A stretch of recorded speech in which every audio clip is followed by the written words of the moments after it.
Okay. Um, so I'm going to be doing a Universe Mode series. I wanted to do one for a while. Universe Mode in 2K19 is probably my most played game mode of anything ever. Probably, maybe closely behind Survival in Minecraft. But even then, it's fairly close. I know, like, the first thing some people might be thinking is, why am I not playing 2K20, the most recent one? And anyone asking that clearly has not played 2K20. It's terrible, it doesn't work. I spent £140 on the collector's edition, played it for about a week, immediately uninstalled it, tried to sell it, and realised I get about £3 for it, so it's now sat on my shelf collecting dust forever. So the reason I wanted to do Universe Mode, like I said, is because it's my most played game mode, probably of anything ever. I play it all the time.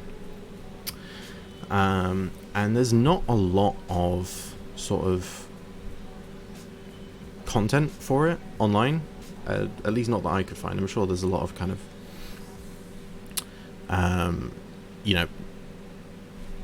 smaller YouTubers doing, one-off videos, but apart from New Legacy Inc., I don't know if I've ever seen like sort of a long form series of Universe Mode.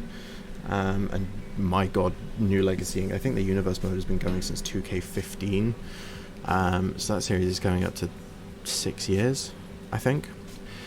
One of the things I wanted to do is I wanted to do a completely random universe from scratch.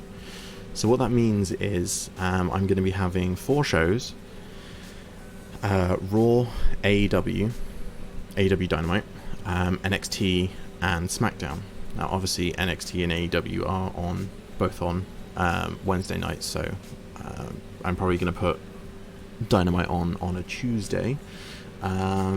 So what that means is going to have Monday Night Raw, Tuesday Night Dynamite, Wednesday Night NXT, and Friday Night SmackDown. The rosters of those shows are all going to be completely random.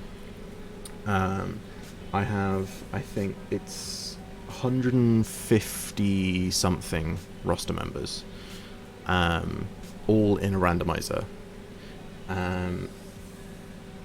which is enough for 39 male wrestlers per roster, and about, I think, 14 or 15 female wrestlers per roster member. So it's not per roster member, per show. But it's not just the members of the roster that's random. I'm going to be completely randomizing who the starting champions are. I'm going to be completely randomizing who the tag teams are. And everything is going to be watched and not played. So aside from booking the matches and potentially maybe saying some rivalries, we'll see how the random ones work. I'll probably stick with the random ones. But yeah, apart from me actually booking the matches, booking the pay-per-views, booking the shows, everything is going to be completely random. I am completely hands-off apart from the admin side of things. So, going to start a new Universe Mode.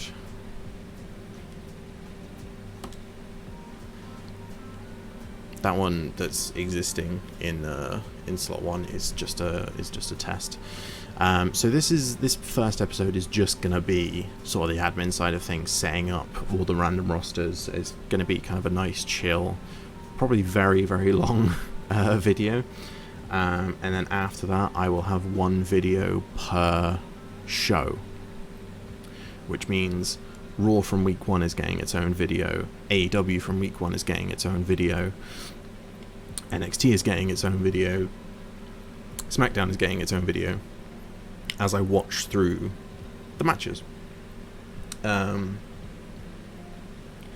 that means, just on this calendar, this first line is potentially going to be 4 different videos just this first week.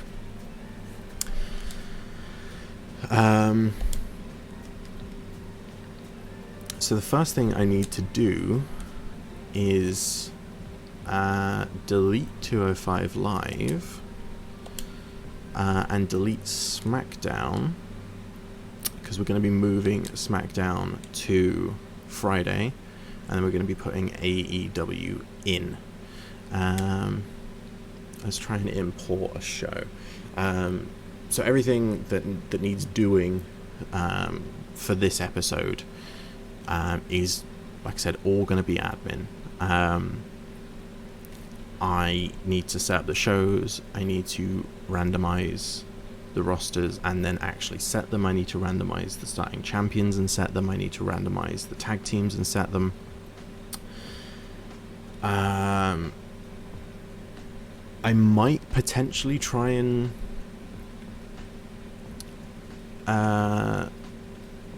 randomize some starting rivalries just so we can go straight into storylines.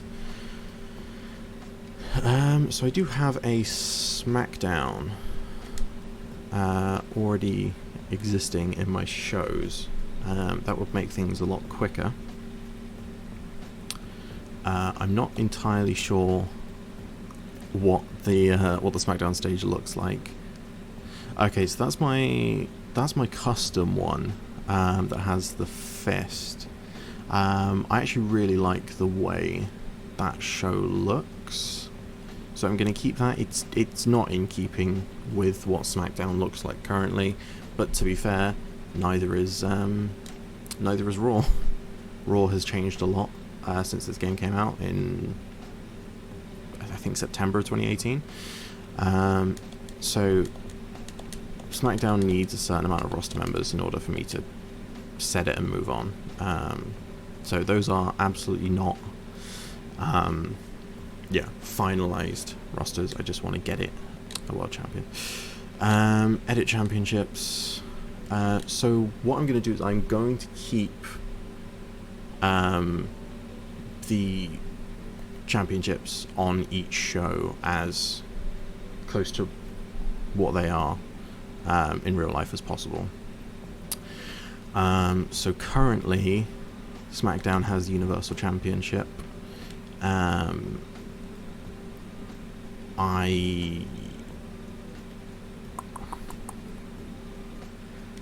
will change that to the blue one.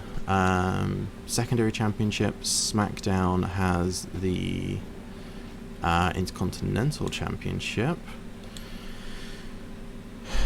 which is all currently on Raw. Everything has swapped since this game came out. We also have the SmackDown Women's Championship, and we have the SmackDown Tag Titles. I should also set I can't set a Money in the Bank for some reason. We'll get to that later then, I guess. I am using PlayStation Remote Play for this because it's the easiest way to capture it, but it does mean the quality might drop very slightly. But I'm working on getting it better. But as I am not playing any of the matches, I don't necessarily need the best frame rate or best quality. It should stay good enough quality for to be able to watch the matches perfectly fine. But I do occasionally get the slight lag spike, which shouldn't be too much of a bother for this episode, because this episode, like I said, is literally just admin. So we've got 3 of the 4 shows in. We want AEW Dynamite, and I should have imported the show. I'm not starting it from scratch, because that would make this video even longer. Import show. Let's see what I've got.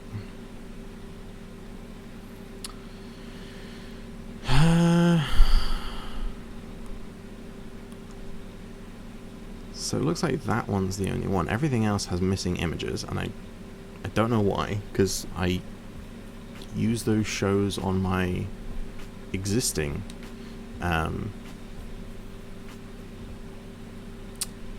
universe mode, so I don't know why that would be any different. What? What? Okay, so it looks like I may actually have to do this from scratch, because I can't even go in and edit that show, which tells me something is very wrong. SmackDown WrestleMania 35 Saturday night's main event. Christ, let's use Double or Nothing just as a template, and then I can edit everything from there. Hopefully it lets me edit and it doesn't kick me out, because... Okay, there we go. Show name. We want AEW Dynamite. Show music. It doesn't matter. I don't have the music turned on. Yeah, sure. So I have had to mute all the game audio. I have the commentary turned off, just because it's so annoying. And obviously, you know, I'm doing the commentary on this, and also I would have had to mute the music for copyright reasons. So I just thought it's easier just to completely turn the game sound off. The only thing you're missing is crowd noises, and honestly, they're recycled and reused, and they're terrible, honestly. As much as I love 2K19, it's honestly better played muted. Custom images. So now I need to go... Oh, I was about to say I need to go shuffling through trying to find an AEW logo, but never mind. What's... One of them is stretched. Let's go with that one. There we go. Watermark image. What I'm going to do, purely just to be selfish, is the watermark image on every single show is going to be... This is going to be a very long pause while I try and find it.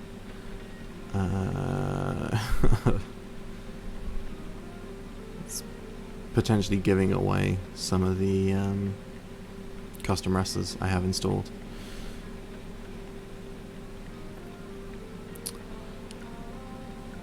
My god. What? I really hope I haven't deleted it. Please. Oh, I'm getting to the bottom and I still haven't found it. I'm getting scared.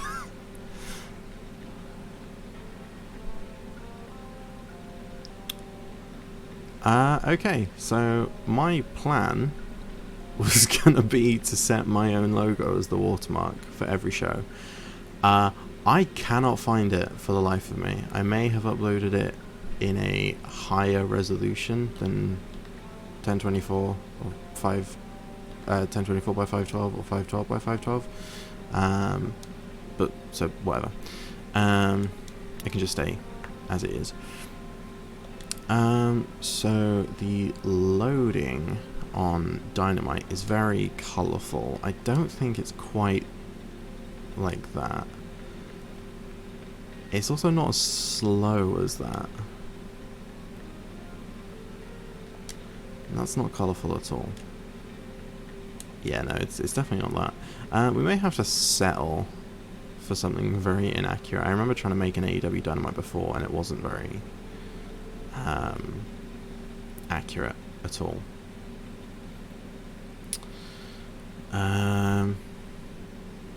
Because they've kind of got like the explosions of like the colourful dust clouds, don't they? I really like AEW's opening video. That'll do. That's kind of like colourful dust clouds. Location. Everywhere. Sure. They can do some international shows. ECW referee, because it doesn't have a logo. Matchup screen. This is going to be one of the... I remember there's one that has a yellow. That'll do.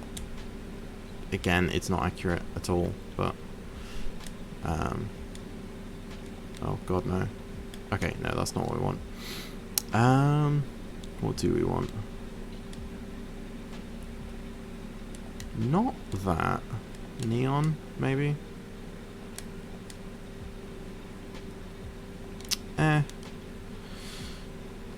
Stars? That's kind of more for... I was about to say that's kind of more for Double or Nothing, but I just realised I am currently editing Double or Nothing, so... 90s. God, no, that hurts my brain. No. Hardcore? Have I tried? I have tried that already. Fabulous. Yeah, no, that's not AEW. No. Fighting Spirit. No. Modern. Have I tried Spark? I think it might have to be Neon, just because it's the closest to the colour scheme. Oh, yep, there's a slight bit of lag there. No. Okay, let's go animation 5, and the quality's dropped, that's fine. Replay screen design. Hopefully we can... Yeah, that'll do. Like I said, it's not accurate to what AEW is at all, but that's kind of close enough to their black, white and gold colour scheme. Okay, so that is AEW done. What I'm going to have to do is I'm going to have to set just a random number of people on there. I think it requires at least 10. And then it needs some championships. Custom championship, AEW. Adam Cole can be AEW World Champion.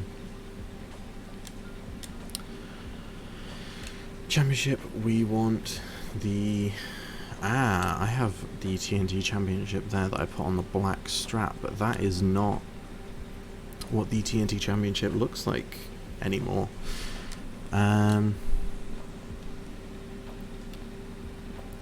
I'll put it on the red strap. Sure, Alexa Bliss can be AEW Women's Champion. Championship. I will put it on the red strap. But I'm going to have to go and download a... okay, Rusev Day, apparently. Go and download the new version of the TNT Championship. Now it's got all its gold accents on it. I hated the TNT Championship when I first saw it, like, at Double or Nothing this year. I thought it was horrible. And, like, even when they said it wasn't finished, I thought, like, there's no saving that. It's god-awful. But then they actually finished it. This week's AEW, this week from when I'm recording it, this week's AEW Dynamite was when they showed the finished title, and I really like it. I don't like championships on coloured leather straps. I'm still not a fan of the red.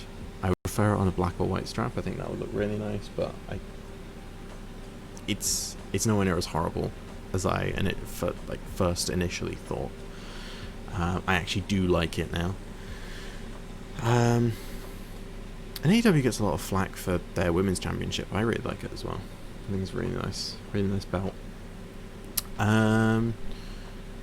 So what I also need to do is I need to go and delete every single existing tag team, because we are going to be setting up new tag teams. Right.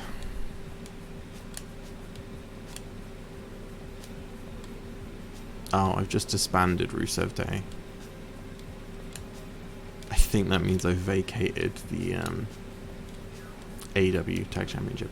Actually, the champions don't actually need to be... Okay, Raw has both... Right, okay, let's sort Raw out. Raw has the WWE Championship. Yeah, right, vacate it. Raw has the United States Championship. Vacate that. Raw has the Raw Tag Championship, the Raw Women's Championship, the Money in the Bank. It has both Money in the Bank briefcases. I'm going to completely delete the Money in the Bank briefcases for now. We can sort that out later. Participants, I am going to get rid of all but 10. Because I want this as much of a blank slate as possible before we start randomizing things. Okay. Okay, and while I'm doing this, and you can see all of the custom wrestlers I have on this save file, I'm just going to explain my reasoning for who I've put in the randomizer. So in the randomizers, I have put as many current wrestlers in there as I can. I have left out people who haven't been on TV in forever. Like I haven't put Akira Tozawa in there just because if they were making 2K21 this year, Akira Tozawa pretty much would have no use being in it. So I have put as many people in there as I can that are interesting and are current. Oh yeah, I need to put 10 in there. I have put some retired people in there. But my reasoning for that is if they're in there and they're retired, I realistically think they could have another run. So someone like Batista, who, as far as I'm aware, as far as I think anyone's aware, is retired from wrestling and has been since WrestleMania 35 and is focusing on his Hollywood career. He's retired because he's an actor now. He's not retired because he's injured or he's too old. He could realistically come back to wrestling if he wanted, therefore he is in the randomizer. So what I think we're going to do is I think the 3-hour shows, actually no, I don't know if SmackDown is 3 hours. Raw and SmackDown are going to have 6 matches each, because they are arguably the biggest shows of the week. AEW and NXT are going to have 5 matches per show, and then pay-per-views are going to have the maximum of 7. In my personal, the show is already in progress. The number of matches for the show will be updated next week. Yes, fine. In my personal universe mode save, every show has 7 matches per show, just because I like playing as many matches as possible. NXT, we've got 20 people in, which means I need to take 10 out. 2, 3, 4, 5.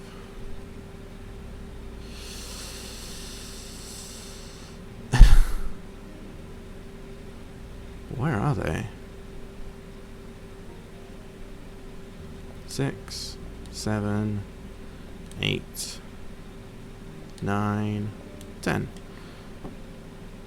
Number of matches, yep, 5. Oh, let me check the edit championships. NXT has the NXT UK Championship. I'm going to get rid of the NXT UK Championship just because I want each show to have an even number of championships. And why is there a gap there? I'm very confused. Right. So I'm what? I'm just rearranging the order of these championships because every other show is a world championship, secondary singles championship, women's championship, tag championship, North American, remove champion. Championship is the NXT Women's Championship. Remove that. Championship. Tag. NXT Tag Team Championship. I'm trying to select it and it's not working. What? Championship. Tag. NXT Tag Team Championship. Does that one work? Why can I not? What? It's not letting me set a tag team championship. Right.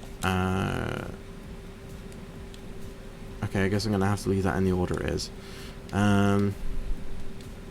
Because yeah, it won't let me set. Oh, I think it's because I don't have any existing tag teams, so I can't set a champion. Yeah, that's fine. I kind of did that in the wrong order, didn't I? SmackDown, I don't know why I've got 15 in. 1, 2, 3, 4, 5. Okay, so everyone, and that needs to be 6. AEW needs to be 5. So, we have this as much of a blank slate as possible.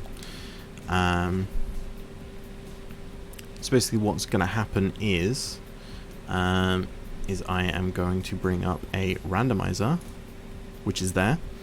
Unfortunately, the men's roster has had to have been split into 2 separate random lists, because you can only have 100 per wheel on this randomizer website, which is Wheel Decide, WHEELDECIDE.com. It lets you put in custom lists that then get put into a randomized wheel, and that's what I'm going to be using today to randomize the shows.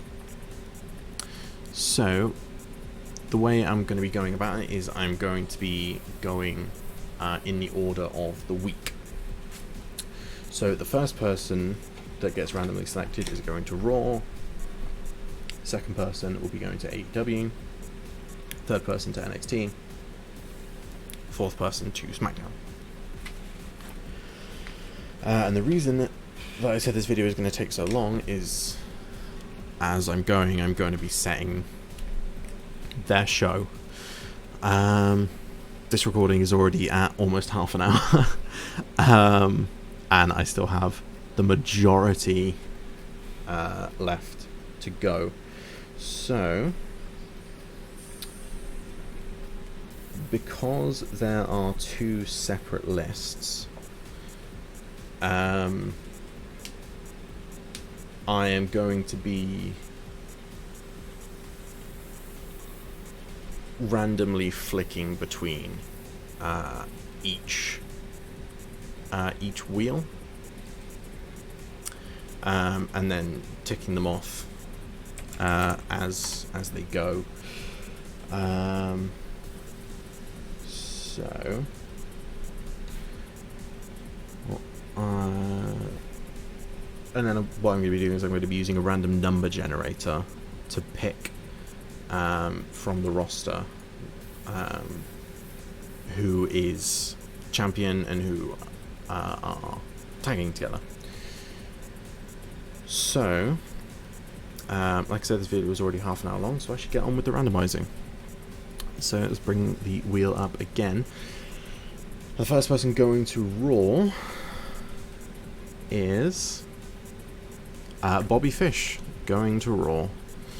I actually did a test of this before, and all 4 members of the Undisputed Era managed to end up on NXT. I will be incredibly impressed if I am able to manage that again. So yeah, they're going to Bobby Fish is going to Raw. But yeah, I as I go, I'm going to be completely wiping their allies, enemies, tag. Well, there are no tag teams, so I'm going to be completely wiping their allies, enemies, and managers. Which means we are going to have a completely blank slate for when it comes to starting rivalries, tag teams, things like that. Okay, and going to AEW is Fandango. Assigned show, AEW Dynamite. No allies, no enemies, no managers. Save changes, there we go. Alright, going to NXT. Eric Young. And he's going to have everyone from Sanity in his allies and managers, isn't he? Yep. Alright. Here we go. Assigned show. That was NXT. There we go. Okay, and going to SmackDown. Noam Dar. Noam Dar, severely underrated. Okay, assigned show, SmackDown.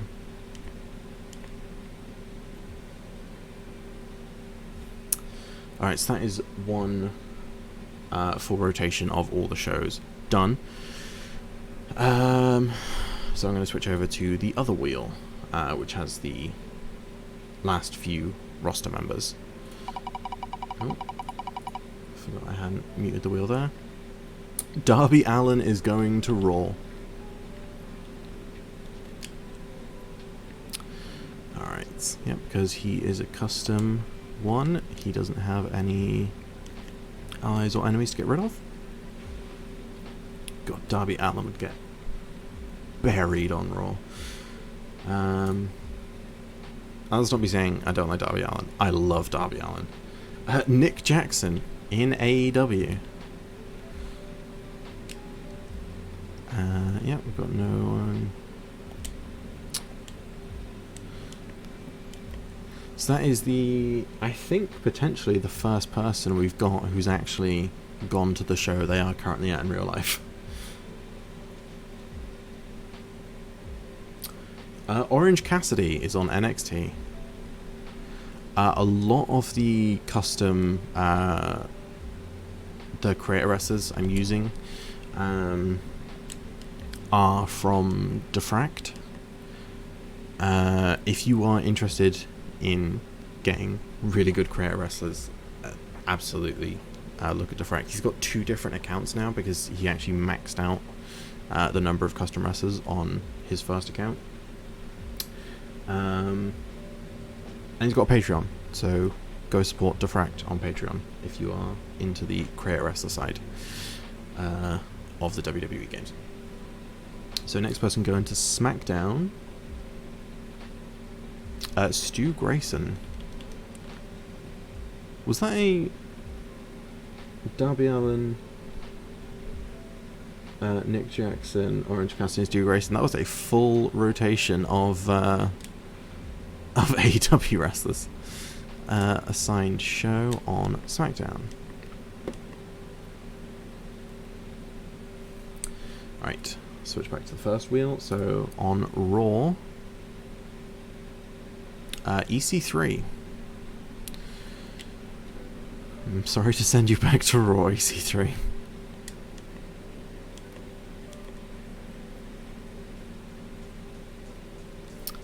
And for AEW, Kevin Owens.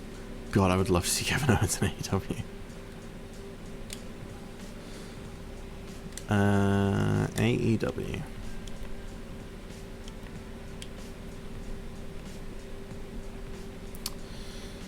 And next person for NXT, Big Show.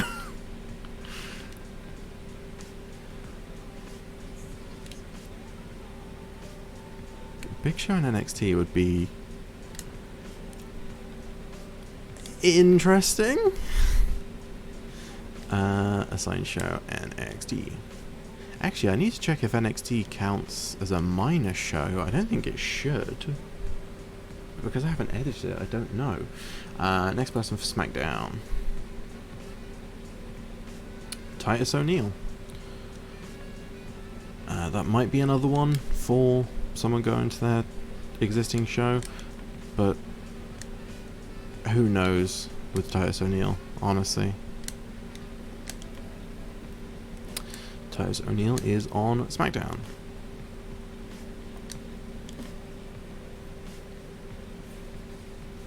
And then back to the other wheel. Rey Fenix on Raw.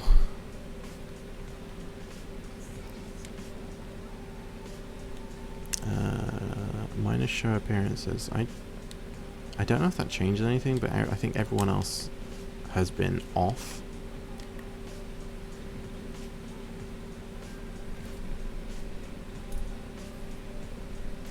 For AEW, Ortiz, another one who was actually on his correct show.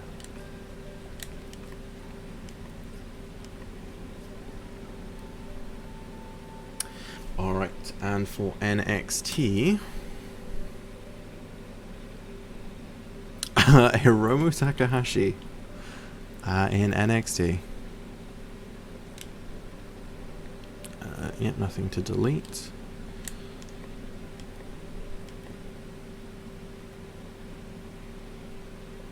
Alright.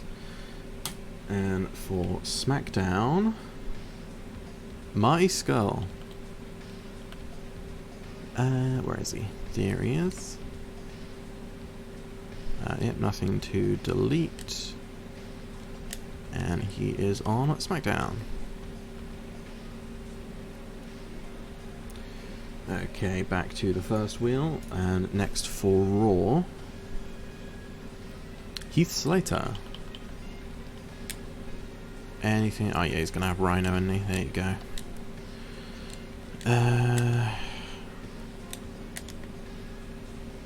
Right. Oh, got a bit of loading there. And Heath Slater for Raw.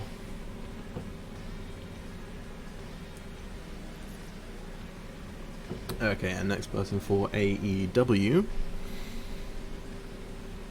Elias. I honestly forgot Elias existed.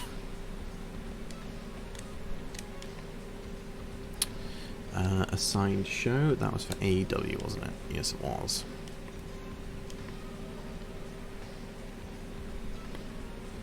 I really like Elias. It's a shame he hasn't kind of hit the heights he could have done or should have done by now. I'd love to see a long Intercontinental or United States Championship reign for Elias. Okay, so next for NXT, Bo Dallas.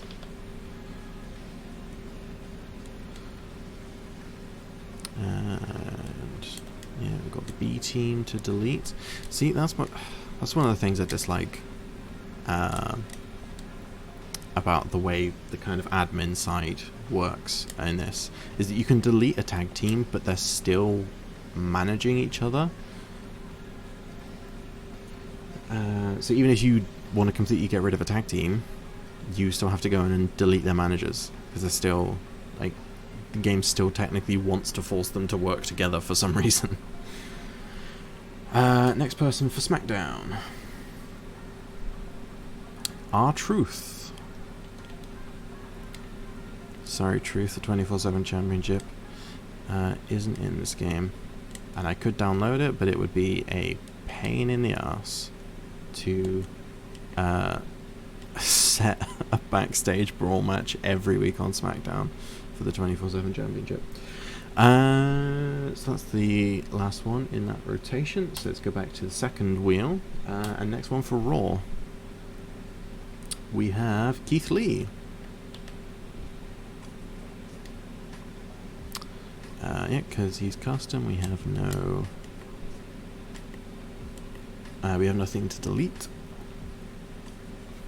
And for AEW... Kota Ibushi. My god, I wish. I love Kota Ibushi. That's for AEW. I know Kota is never gonna leave New Japan, but like, if I could have anyone in AEW, I think it would be Kota. I love Kota. So next for NXT, Jungle Boy. Right. I don't know why I keep checking if there's anything to delete for custom wrestlers. I don't know what I'm expecting to find. Next one for SmackDown. Kenny Omega on SmackDown.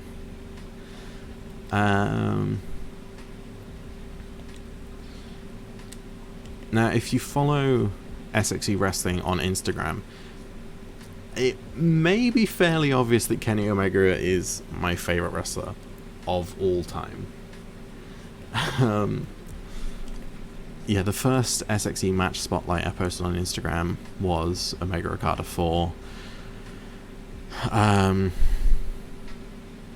post a lot. Honestly, I post a lot of Kenny Omega. A, because he's my favorite wrestler of all time, and B, because like I run an Instagram based on straight edge wrestlers.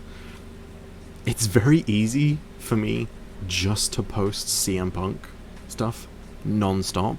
And like, honestly, I probably would get a lot of engagement if I posted CM Punk stuff non-stop, because CM Punk is incredibly popular. Even, what, 6 years after he retired from wrestling? Like, a lot of my most liked stuff on Instagram is CM Punk stuff.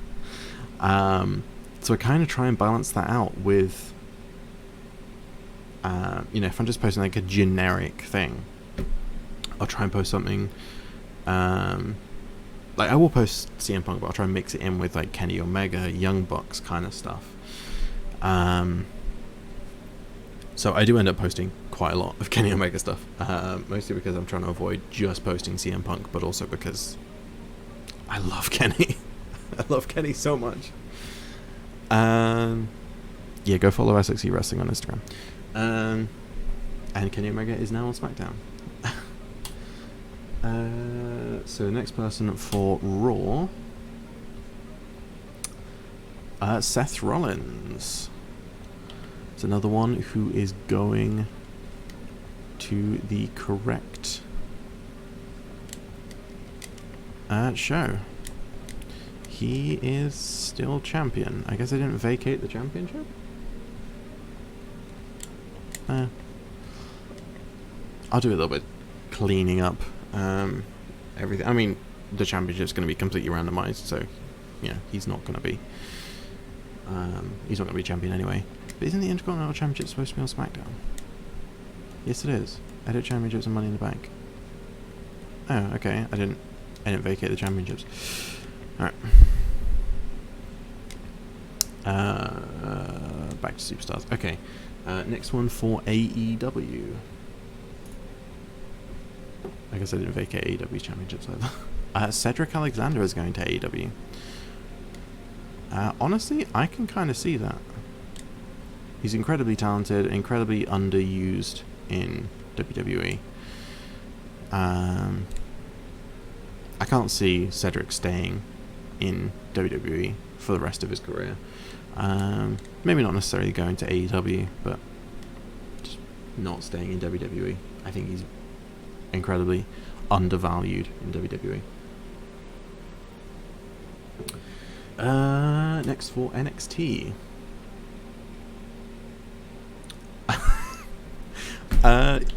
Yeah, the example that I was using for leaving people out of the randomizer was Akira Tozawa, and yeah, I guess I didn't leave him out. Whoops. There are a few people I did leave out that I honestly cannot remember who they are. So that was for... Who was that for?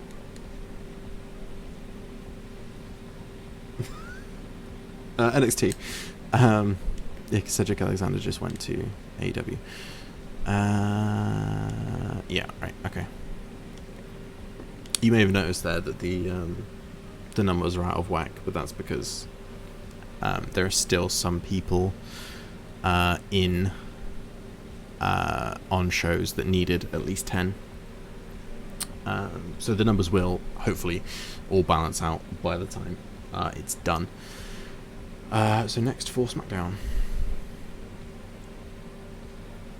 Kyle O'Reilly on SmackDown. We've already split up the Undisputed Era. Sorry, guys.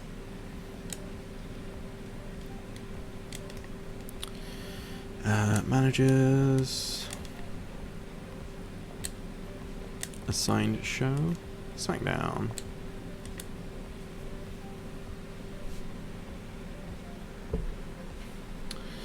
Okay, so next rotation, I'll switch to the other wheel. Next for Raw, Santana, split up Santana and Ortiz. Santana on Raw.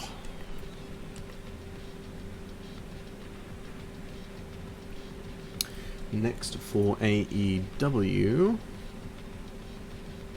Tangaloa. Yep, nothing there. Assigned show, AEW.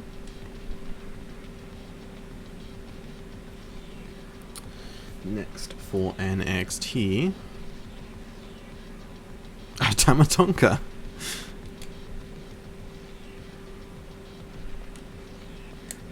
So immediately splitting up Gorillas of Destiny.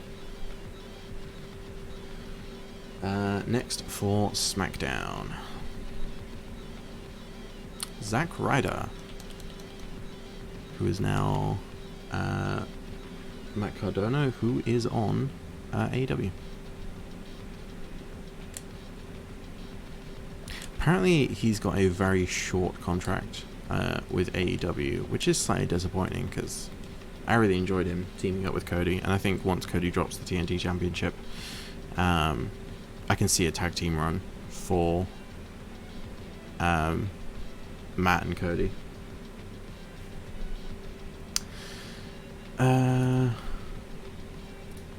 Next for Raw, Ricochet on Raw, who I think is on Raw.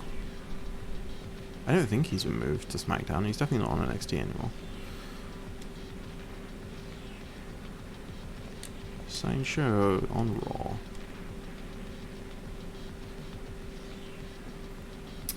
Next for AEW, AJ Styles. My God, could you imagine? AJ Styles has no enemy. Has no allies. All enemies. Assigned show. He's one of the first one, alphabetically. So he is already on AEW Dynamite. Just needed to take him off of Raw. Next for NXT, Rowan.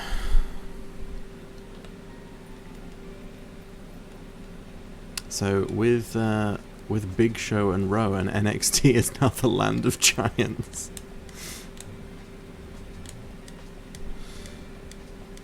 Alright.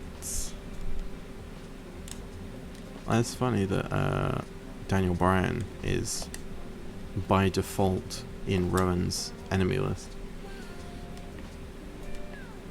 considering he was Daniel Bryan's bodyguard during what I think is Daniel Bryan's best period ever, the like savior of the planet heel run, the new Daniel Bryan, yes is dead Daniel Bryan. I thought that was absolutely fantastic. So next for SmackDown, Baron Corbin. This is old Baron Corbin before he went bold and became Constable Corbin. This is for SmackDown, isn't it? Yes, and I guess because he's one of the first ones alphabetically, I already put him on SmackDown. Oh, did not mean to do that. Oh, I guess while I'm out there, I'll vacate all the championships. There we go. Back to Superstars. Okay, so that Baron Corbin went to SmackDown, right? So we are, yeah, on a new rotation, which means back to the second spinner. Marco Stunt is on Raw. Oh my god, can you imagine how hard Vince McMahon would bury someone of Marco's size?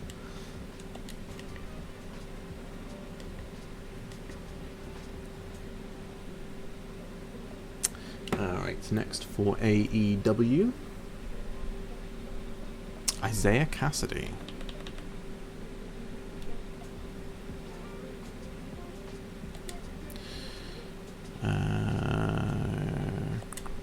AEW. Surprising amount of people so far actually going to their current real life rosters. Next for NXT, and then you got people like Big Show and Rowan on NXT.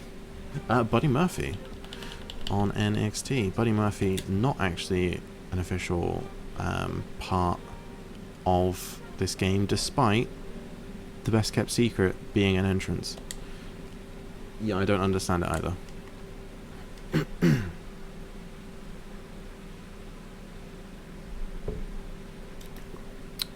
Okay, don't know. Are you saving? There we go. And next for SmackDown, Adam Page. So the current AEW Tag Team Champions are both on SmackDown. Assign show. There we go.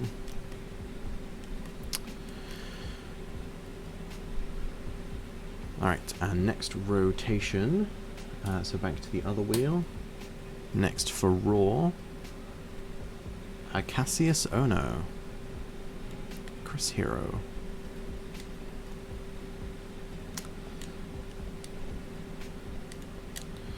Yep. On Raw. Next for AEW, Kurt Hawkins. Honestly, Zack Ryder's there in real life. It might not be long before we see Kurt Hawkins make an appearance. Maybe not sign a contract, maybe not be there long term, but you know, show up for one match, maybe for the TNT Championship, Open Challenge, whatever. It would not surprise me if Kurt Hawkins showed up in AEW. SmackDown. Shane McMahon, I forgot he was in here. Oh god, can you imagine a roster that has Kenny Omega, Hangman Adam Page, and Shane McMahon?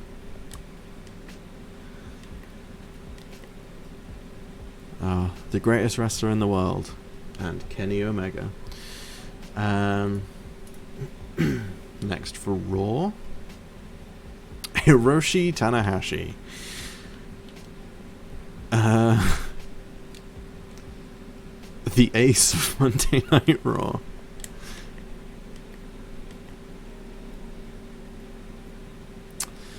Okay, AEW.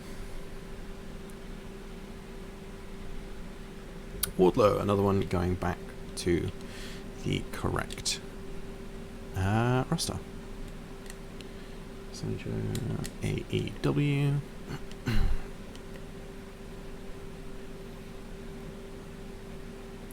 NXT. Trent. Splitting up Best Friends. If you still consider Orange Cassidy a member of Best Friends, I don't know what the situation there is. NXT.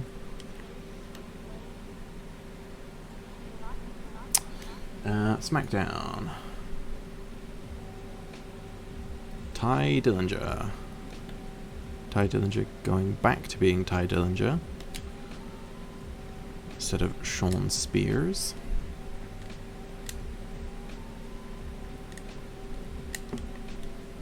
Being on SmackDown. Alright, Raw. Randy Orton.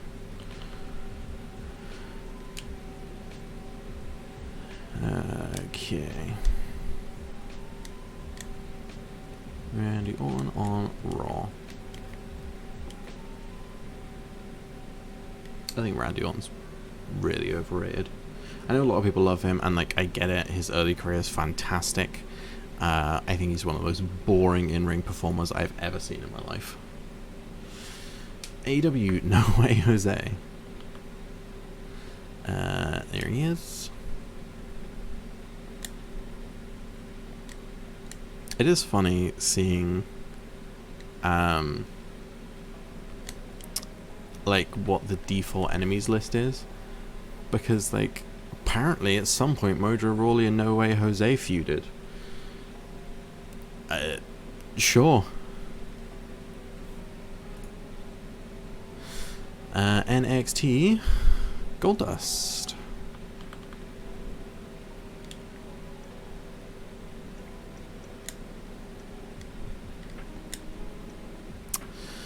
Assigned show NXT.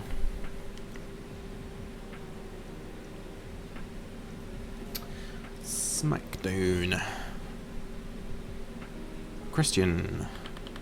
Yeah, see, Christian is one of the ones I was talking about earlier when I said, like, if I believe they've got another run in them,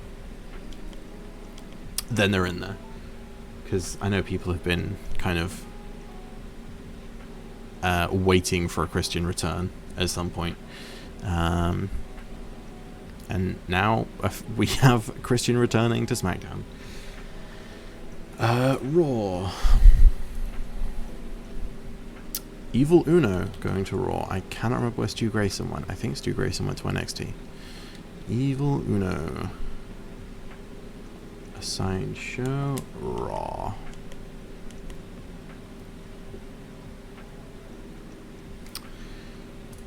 AEW. Cody. AEW might be the show that looks the most similar to its current roster by the time we're done. NXT. Tony Nese. Sexy abs boy Tony Nese.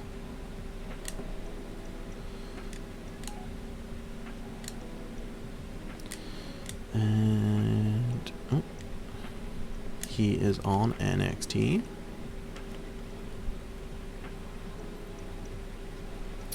And SmackDown.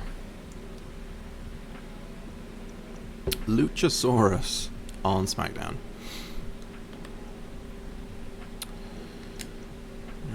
Okay, so once the rosters are done, I will go through the rosters of each each show, just so we can actually kind of get an idea of how ridiculous they are. Also because I need to randomly select who is going to be champions of the show. So Raw, Samoa Joe.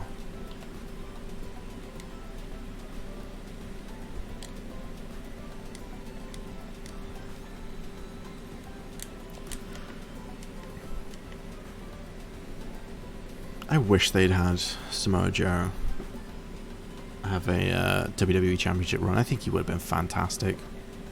His feud with AJ Styles and the whole Wendy storyline, I thought was absolutely brilliant. Like, he was fantastic in that feud. Like, he deserved the championship for that. And I'm very disappointed he never got it. Next for AEW, Dash Wilder. Another one going to where he currently is. Not currently called Dash Wilder. He is Cash Wheeler. I don't know where I was going there.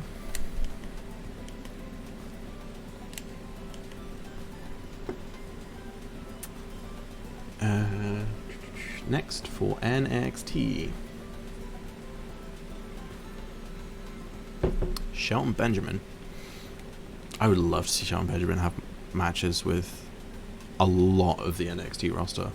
Current, like, real life NXT roster, not like Big Show and Rowan and Goldust.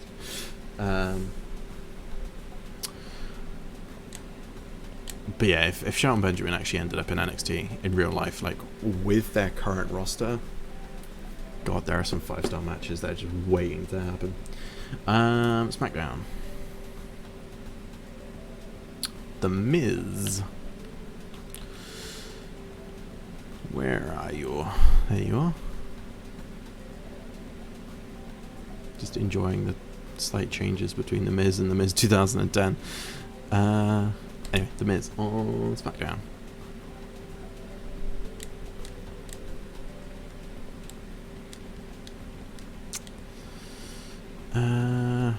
God, The Miz's feud with Daniel Bryan was disappointing, wasn't it?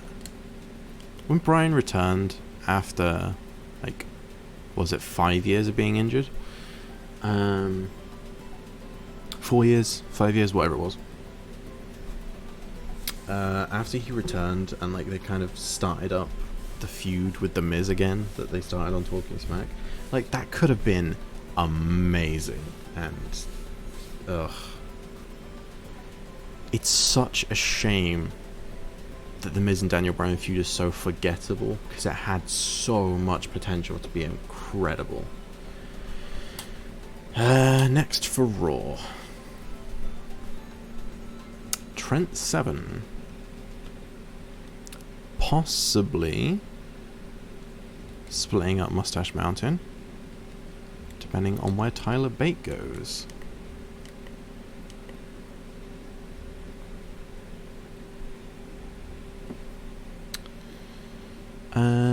Next for AEW,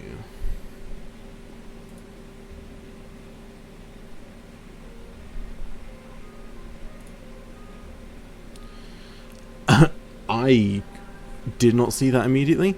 Undertaker going to AEW. That also happened in the test I did to check that the randomizer worked and everything. I was not expecting it to happen again. Oh my god.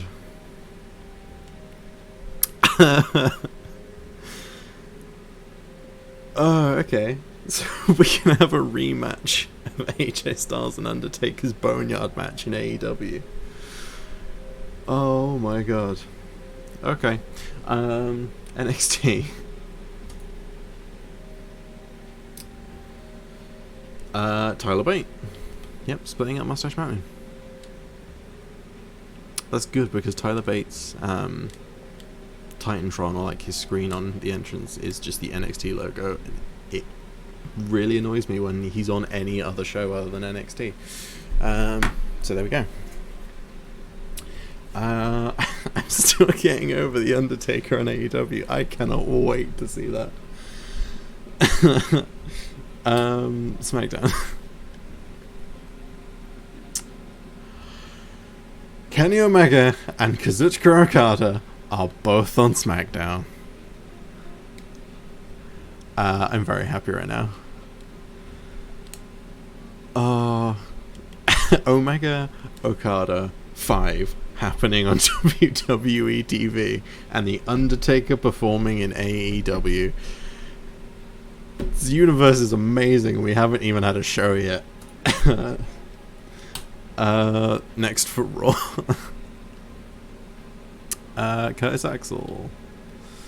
Again, someone I completely forgot existed. Oh my god.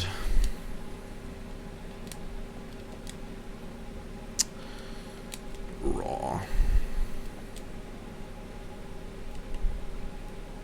God, that round of randoms was incredible. AEW. Give me like Triple H or something, go on. Oh, Matt Hardy. Yeah, okay. And again, I mean, I know I said AEW is probably going to look the most like its current real life version. You could have the entire real life roster of AEW, but because The Undertaker's there now, it's gonna be nothing alike. Okay. NXT. Jimmy Uso. I was about to say I'd love to see the Usos in AEW. But AEW has such a huge, like, incredible tag division. I genuinely don't know how the Usos would do, or if they'd just kind of be lost in the shuffle. Because if the Usos went over to AEW, they would be one of many, many, many incredible tag teams. But in WWE, they stand out as the best. Like, they are the best tag team in WWE, like, without a doubt.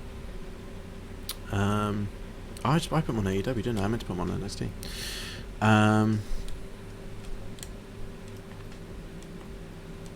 So yeah, honestly, I think WWE might be the best place for the Usos.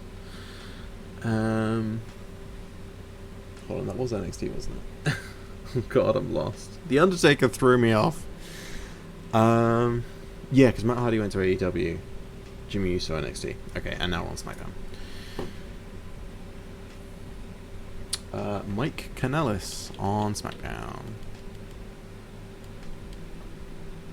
Currently, I think, in Ring of Honor.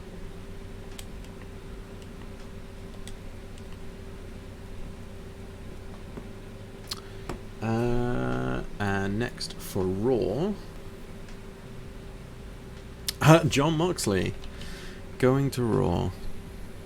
I guess he's going back on his word that he would never ever return to WWE. I mean, I could set it as Dean Ambrose, but current Jon Moxley looks absolutely nothing like the Dean Ambrose that is in this game.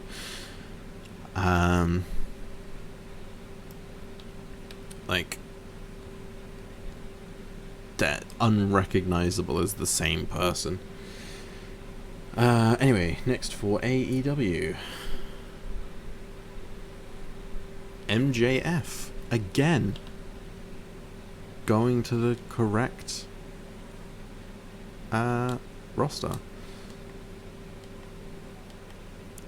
Like I said before, it doesn't matter how similar AEW's roster is. They have The Undertaker. NXT. I honestly forgot I put Undertaker in the randomizer. Sammy Guevara on NXT. There he is. He just went right past him. I don't know how I missed him. Assigned show, NXT. And SmackDown. Frankie Kazarian.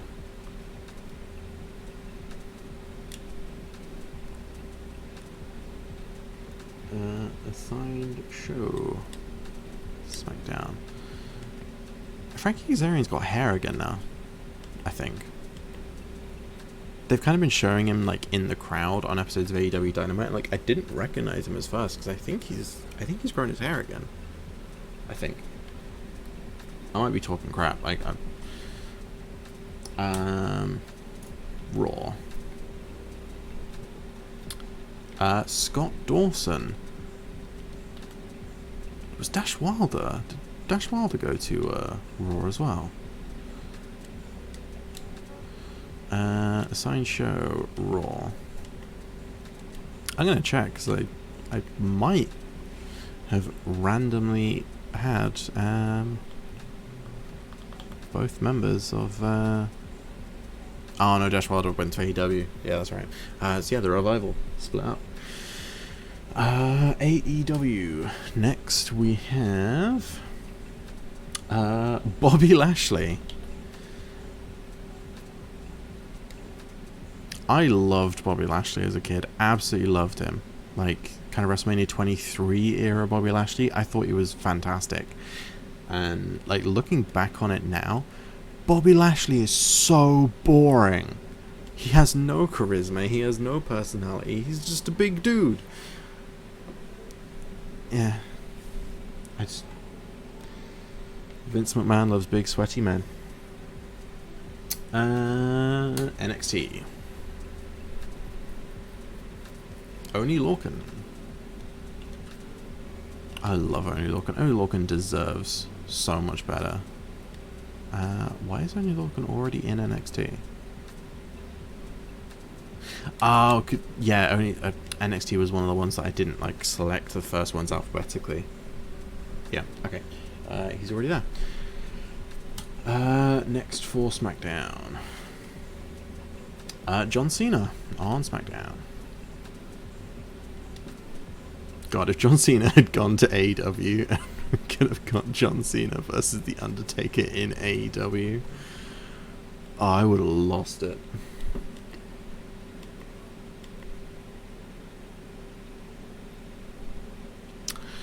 Okay, and Raw. Jeff Cobb on Raw.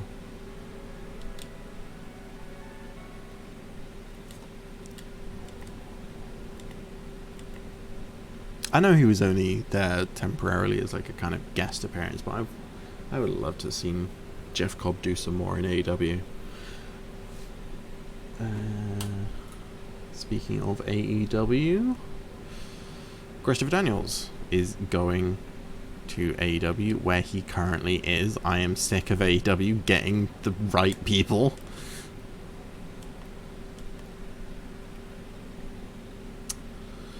NXT.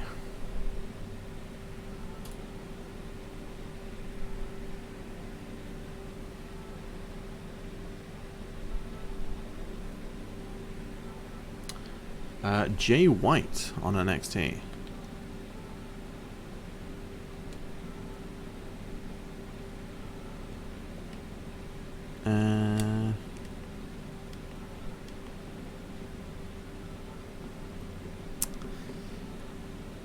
Next for SmackDown,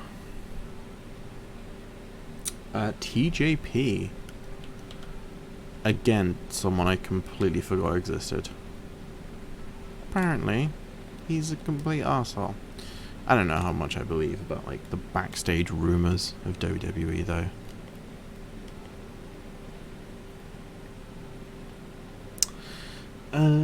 Raw.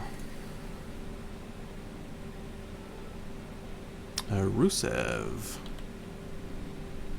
It's such a shame about Rusev. Like, and unfortunately, it's just a kind of it's becoming a common story. Oh, no, did not mean to do that. It's becoming a common story with WWE. You know, completely misused, missed opportunity, let go by WWE, and now he's decided to retire from wrestling entirely. Such a shame.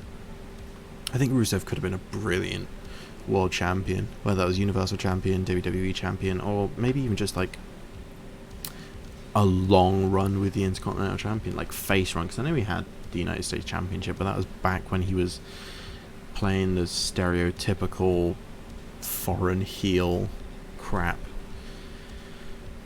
So they missed such a huge opportunity by not capitalizing on the popularity of Rusev Day. Like, he got himself over. Just, man, I really, really want WWE to be good. Like, I love it, but like, as much as I hate WWE, I still love it, you know. Because I just want it to be good so bad. But there's so many stories, especially recently, coming out about, you know, mistreated wrestlers, and you know, it's very obvious that they don't book people correctly.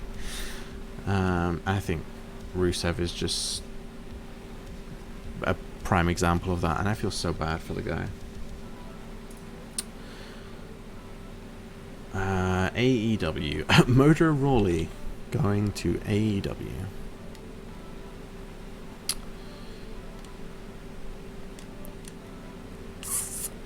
AEW. Yeah, I didn't mean to go on a mini rant about WWE there. Like, I do love WWE, especially because, you know, how many fresh eyes it brings onto wrestling. But it is just a shame about how many talented people haven't had their chance because WWE, and specifically Vince McMahon, has just got bored of them. NXT. Akam going to NXT.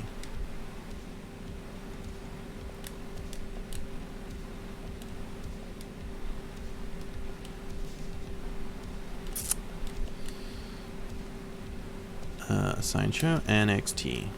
I am really, really curious to see what kind of tag teams we get randomly. Oh, then I didn't take him off Raw. Or AEW.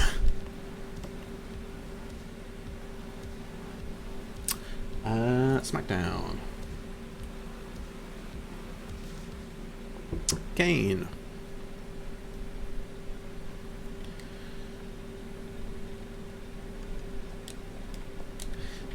See, part of my brain was like, I kind of wanted Kane to go to AEW just so we could have Undertaker and Kane in AEW, and then I realized, like, I can't even make them tag together.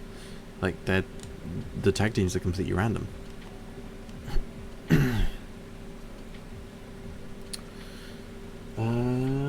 Right. Raw. Tucker. I don't know if you've had Otis yet. I don't think we have.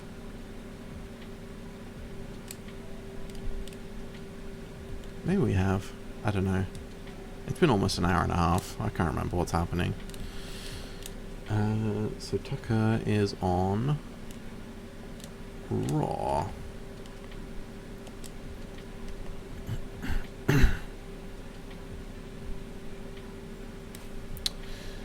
Okay. Next, we have AEW. Joey Janela. I am really sick of AEW getting their existing roster. This defeats the purpose of this being random. AEW.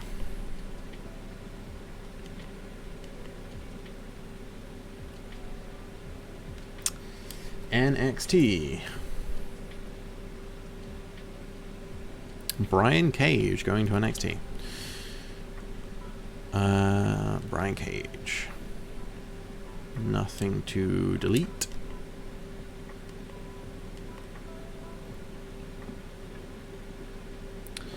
SmackDown.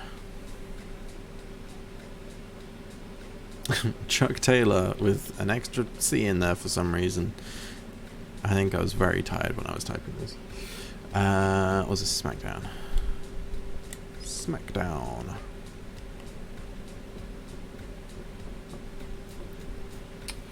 Alright, and Raw.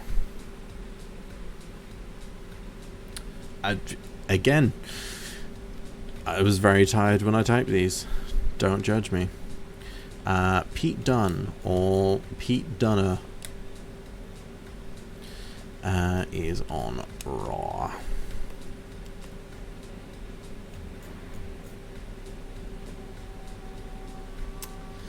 Can I strip the championship from here? No, I have to go into championships to do it, don't I? Alright, AEW.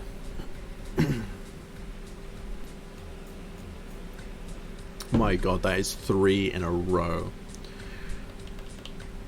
of typos. Angelo, or Anglio Dawkins.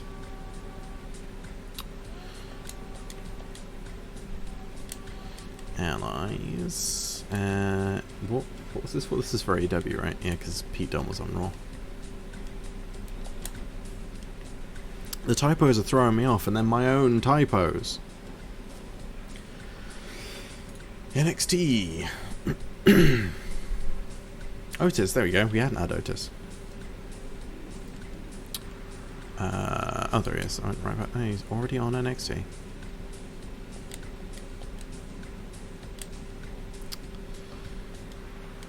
Right. Was Tucker on NXT? I think he might have been, right? Or was he SmackDown? Tucker was either NXT or SmackDown. Raw. Yeah, my brain don't work good. So next for SmackDown.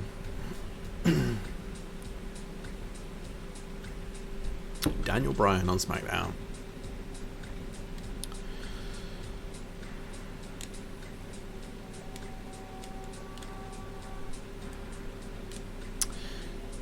Right.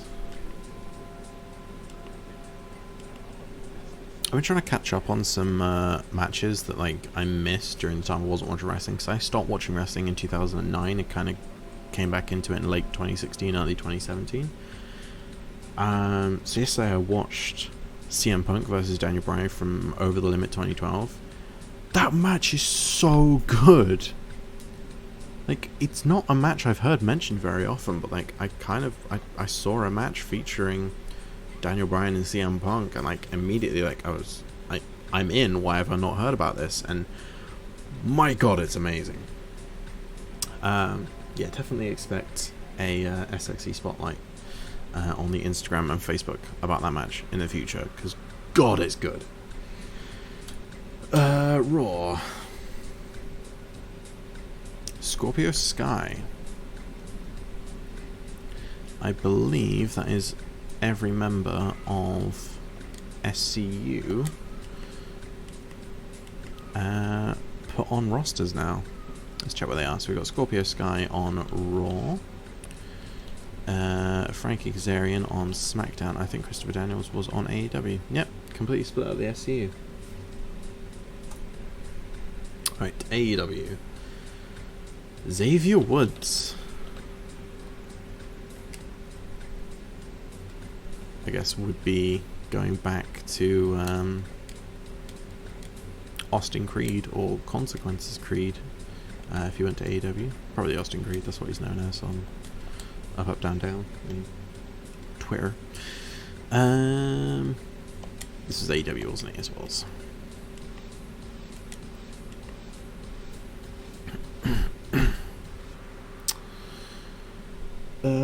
NXT, we have The Fiend. It has to be a custom one because The Fiend debuted in 2K20, and 2K20 is a car crash of a video game. SmackDown. Pentagon Jr. God. Okay, so SmackDown has Kenny Omega, Kazuchika Okada, and Pentagon Jr. and Daniel Bryan. SmackDown is so far, just based on the roster alone, yeah, I think SmackDown is the A show of these four. Where did Rey Fenix go? I know I've already had Rey Fenix, but I can't remember where he went. Raw. So next for Raw, we have Chris Jericho going back to WWE. I do actually have like some AEW gears for Chris Jericho, but I guess if he's going back to WWE, we can just keep him as his 2018 Trunks gear. AEW. Adam Cole.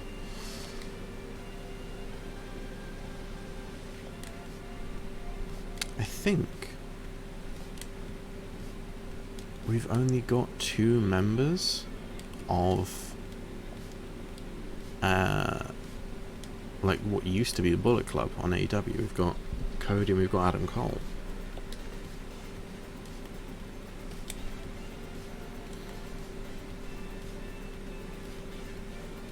Oh, we might have one of Tama Tonga or Tangaloa, I think, are on there. Yeah, Tangaloa. So we've got Cody, Adam Cole, and Tangaloa from the Bullet Club on AEW. NXT. Hideo Itami.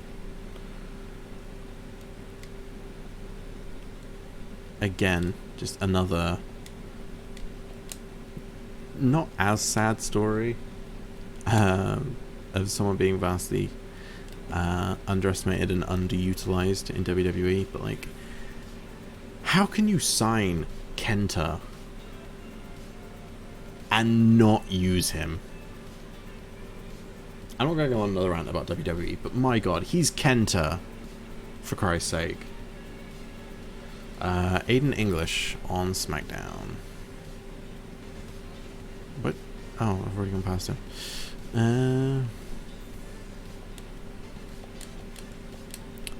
On SmackDown.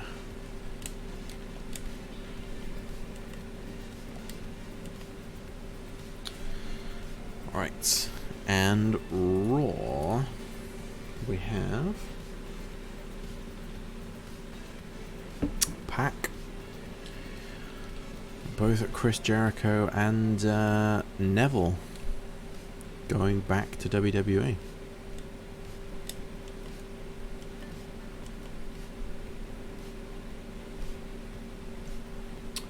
AEW, we have probably another existing AEW member. Yep, Mark Quinn. I think that's both members of Private Party on AEW.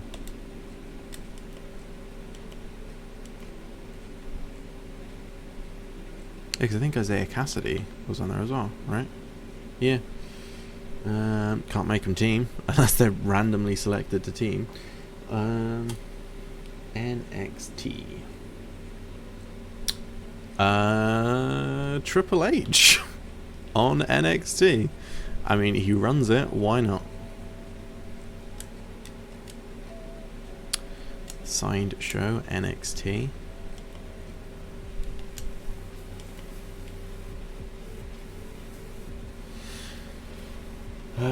And SmackDown. Tetsuya Naito. My god, Kenny Omega, Kazuchika Okada, Pentagon Jr., and Tetsuya Naito. WWE, if you want to get me to watch SmackDown, this is how you do it.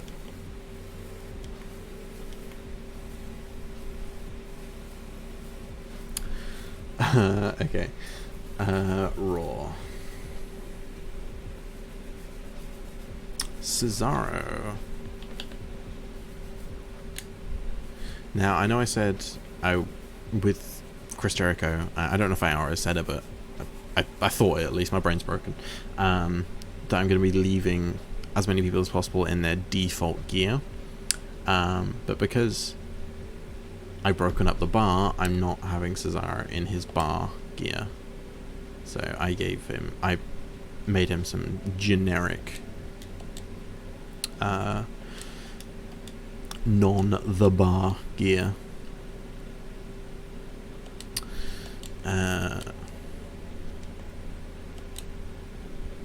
And that's the thing, like, another bit of admin I'm going to have to do apart from, like, all the randomizing and stuff,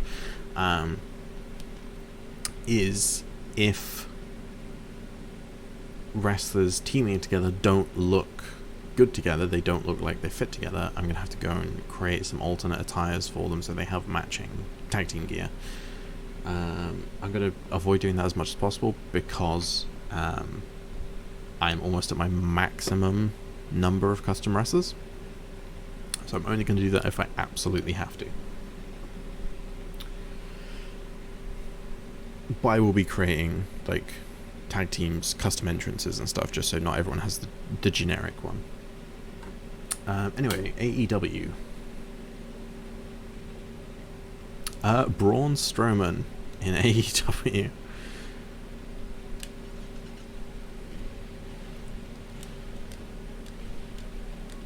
I forgot about Braun Strowman's feud with Kevin Owens. That was actually really good. I really enjoyed that. Just kind of dumb, stupid fun, which is exactly what Braun Strowman should be doing. Dumb, stupid fun, but making him look like a monster. Like, that's what the Kevin Owens Braun Strowman feud was. Dumb, stupid fun that makes Universal Champion Braun Strowman look like a moron, which is the Braun Strowman and John Morrison and Miz feud, is so frustrating, and I hate it. Anyway, NXT.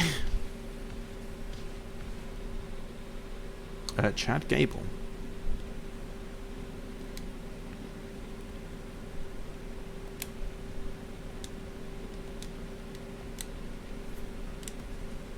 On a side note, completely unrelated to what I was saying about Braun Strowman, Universal Championship's a joke, isn't it?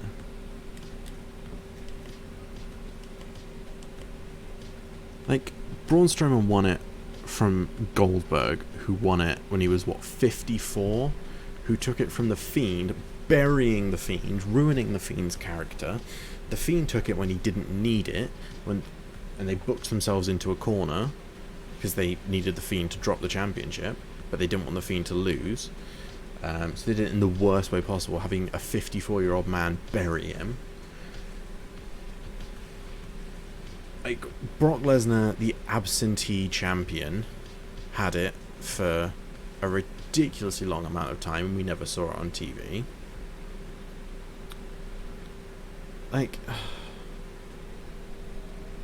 I stopped going on rants about WWE, but my god, they just keep giving me ammo. SmackDown.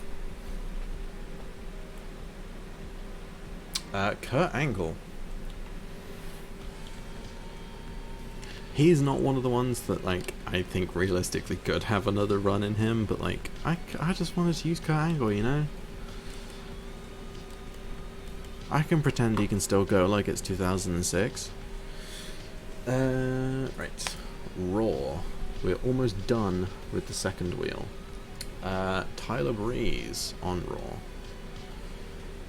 Raw. Gone past him again. Right, he is another one that I created a generic gear for, because he's not part of Breezango, because I broke them up. So there we go. Not happy with the pose, like the menu screen pose for that gear, but like I'm not going into the edit, like, wrestler section just to change his menu screen pose, so we're going to have to deal with that being a crap pose. I actually didn't even put him on the show. I just changed his gear. There we go. Right, AEW.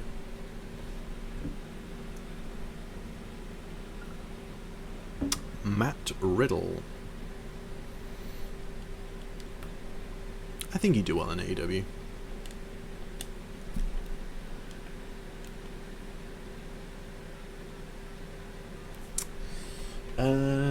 NXT.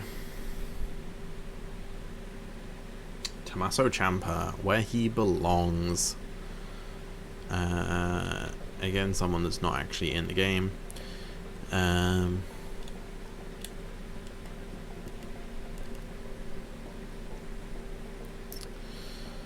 But he is not worth playing 2K24. Nobody is worth playing 2K24. They could have put CM Punk in WWE 2K20 and I still wouldn't have played it. SmackDown. Or still wouldn't have played it any more than I did. Matt Jackson. On SmackDown. My god, SmackDown is the A show, isn't it? Let me check where Nick Jackson is, because I know Nick Jackson's not in AEW. Oh, he is. God, my brain, would you start working, please? Matt Jackson. So now we're back to the first one. We're going to Raw. Sheamus.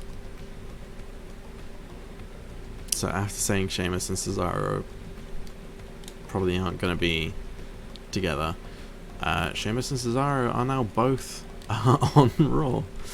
The chances of them being randomly put together to team is ridiculous, though. Though now I've said that, it's guaranteed to happen.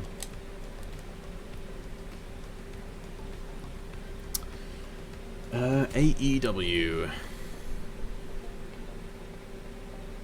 Bobby Roode.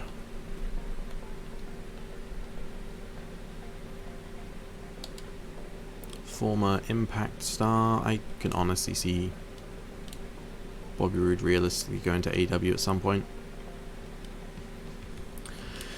Maybe going back to Impact. A lot of people are. EC3, Eric Young.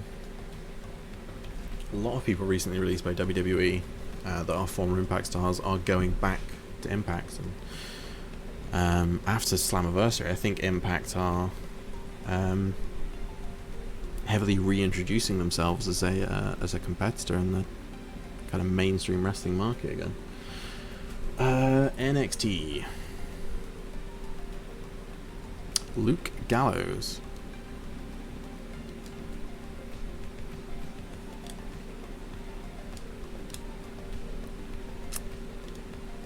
Oh no, no, don't take me to... God. I almost accidentally got taken to create an entrance there.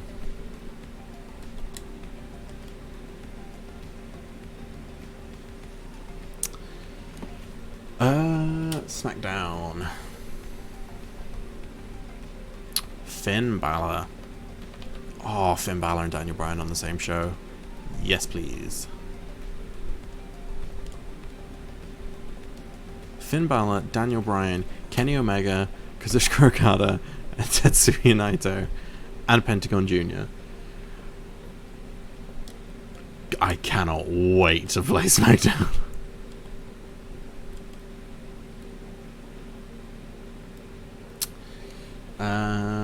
Raw. Last three on here. Will Ospreay going to Raw. My god.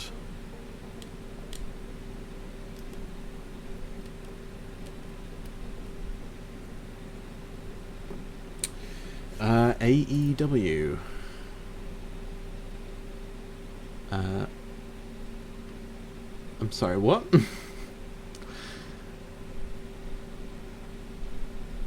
I do have a separate spinner for women wrestlers. As I said before, was very late when I was typing this list. I don't know why I put Mia Yim on there. Anyway, AEW is getting whoever this last one is. Velveteen Dream.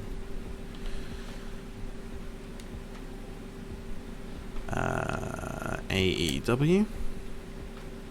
Why has SmackDown got such a massive roster compared to everyone else? Hopefully it'll sort itself out. Right, so just using the first wheel. Now NXT is getting Dolph Ziggler.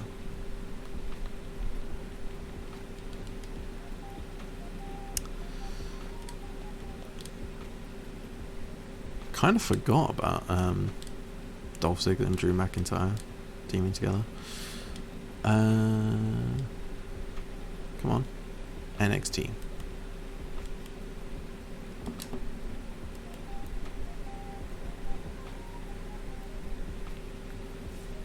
SmackDown is getting Rhino.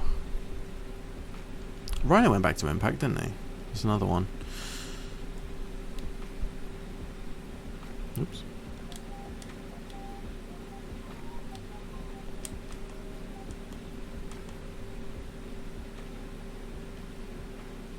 Okay, Raw is getting Roman Reigns. I was about to say another one going to the right roster, but he's SmackDown, isn't he? Now? I hope he's doing alright health-wise. I know he's been off TV for a while, because obviously the whole pandemic situation and him being immunocompromised because of his leukemia, recent leukemia. Yeah, I hope he's doing alright.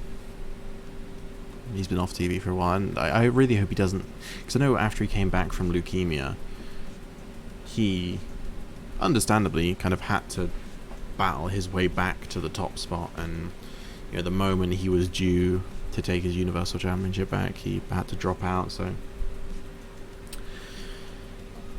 I know a lot of people would complain, but I hope Roman is able to come back straight into the main event scene when he does come back.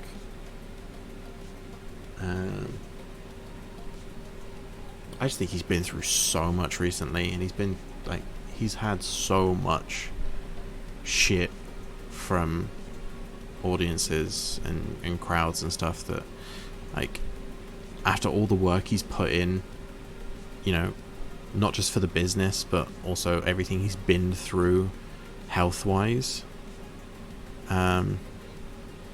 recently, I really hope he comes back straight into the main event, and like he deserves like his opportunity now. I know a lot of people, their complaints a few years ago was that he's been given championship opportunities that he hasn't earned.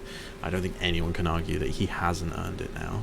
He's sacrificed so much and done so much for his career. So I have a lot of respect for Roman Reigns, I really do. AEW.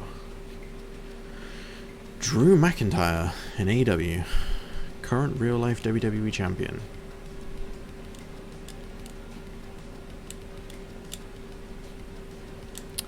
AEW.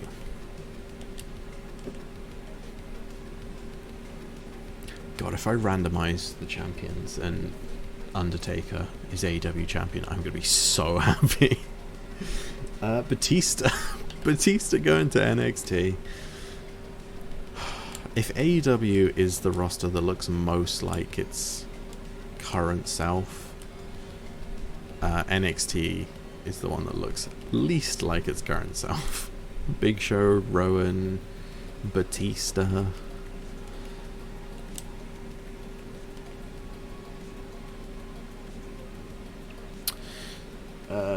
SmackDown.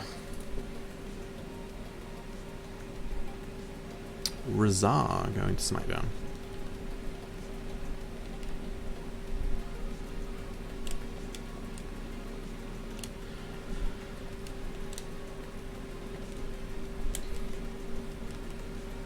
I can't remember where Akon went. Let's have a check. NXT. Right, Raw.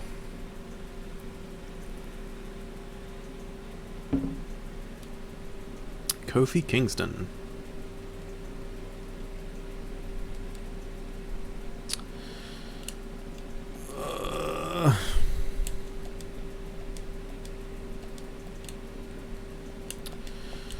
That was Raw, wasn't it? Yes, it was.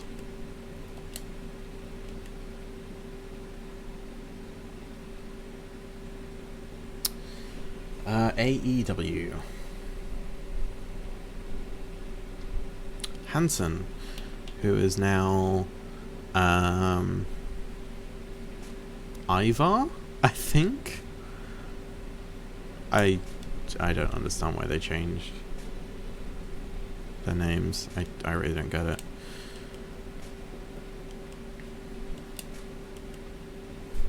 Like, they already had just the single name that, you know, WWE seems to have a hard-on for. You know, making Luke Harper, making Eric Rowan, making Mustafa Ali, making Andrade Cien Almas Andrade. WWE loves a single name.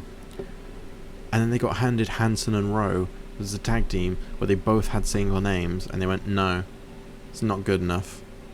They need to be Eric and Ivar, because even though they wear horned helmets, wear Viking runes on their gear, and have massive beards and war paint, nobody can tell they're Vikings.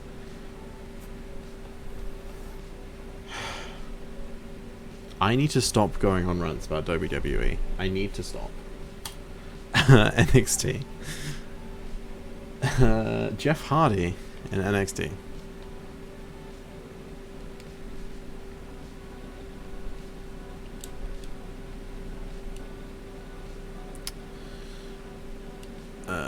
Okay.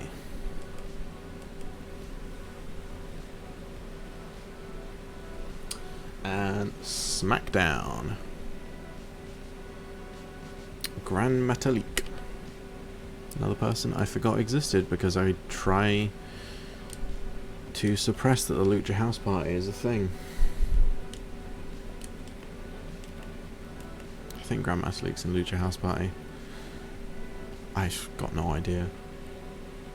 Lucha House Party is just a way to completely get rid of any masked wrestler's personality. And just make them, yay, we're happy, Fortnite. Anyway, Jason Jordan's going to Raw.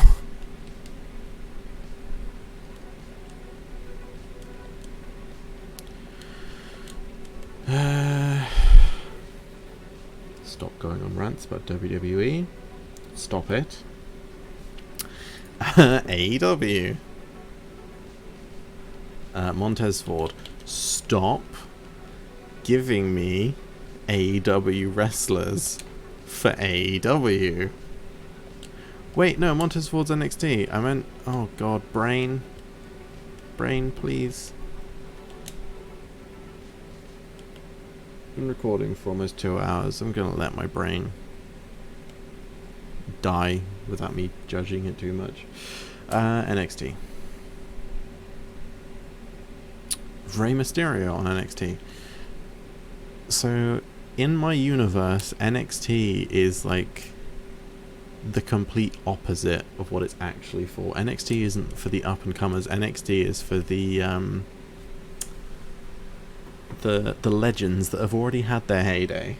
Because I think so far we've got Big Show, Rey Mysterio, Batista, and probably quite a few others that I can't think of off the top of my head. SmackDown. Aleister Black.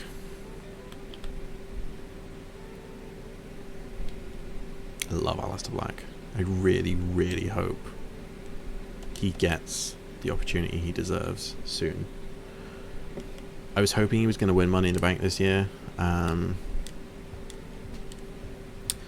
honestly, I can't blame them for giving it to Otis. Like, they needed to capitalize on his popularity. Like I said before with Rusev, they've missed so many opportunities about wrestlers being popular. So yeah, I kind of get them giving it to Otis this year, but I couldn't help but feel a little bit disappointed that it wasn't Aleister Black. I would have loved to have seen Aleister Black with the Money in the Bank briefcase, because like traditionally Money in the Bank winners are so like ostentatious, they're in your face about me and Mr. Money in the Bank. I would have loved Aleister Black to just be kind of like creeping around, just kind of establishing himself as like kind of always there in the shadows. And like if Aleister Black ever wins the Money in the Bank briefcase, I hope that he cashes in like middle of a championship match, lights go down, lights come back up, he does his kind of like raising up from the ground coffin thing and then cashes in. Like, that'd be amazing. Also, Black Mass I think is one of the best finishes and would be perfect for a Money in the Bank cash in. Just like runs in, cashes in, bang, kick to the head, done. Love Aleister Black. I think he's fantastic. Raw. Johnny Gargano. I think Johnny Gargano, kind of like Tommaso Ciampa, is someone I can honestly see never leaving NXT.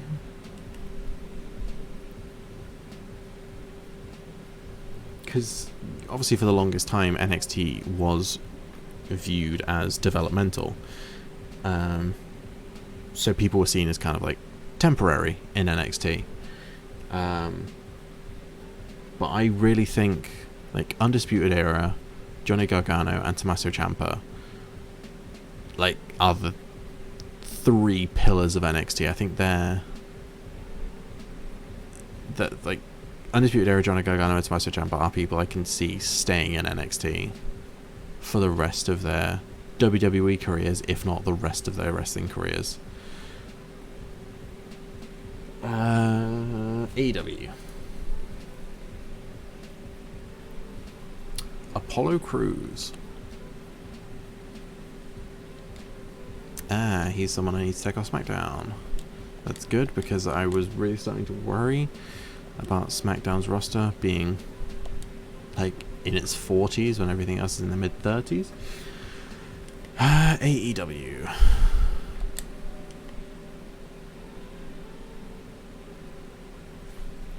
NXT.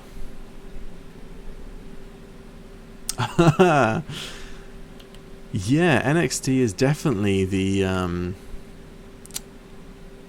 show where people wind down their careers now, apparently. You've got King Booker there as well.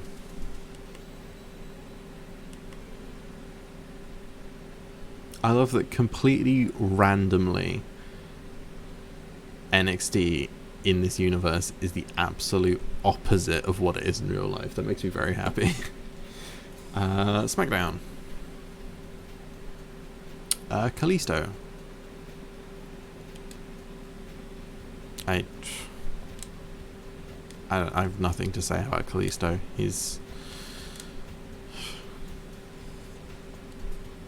He does good lucha things.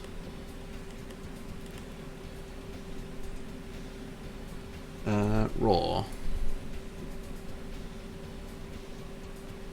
Harper.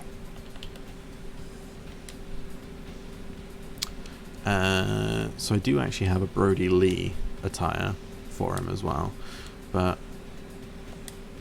because he's staying in WWE, I'll just keep him as his Bludgeon Brothers gear, I suppose. And also he's on Raw. Let's keep him in red.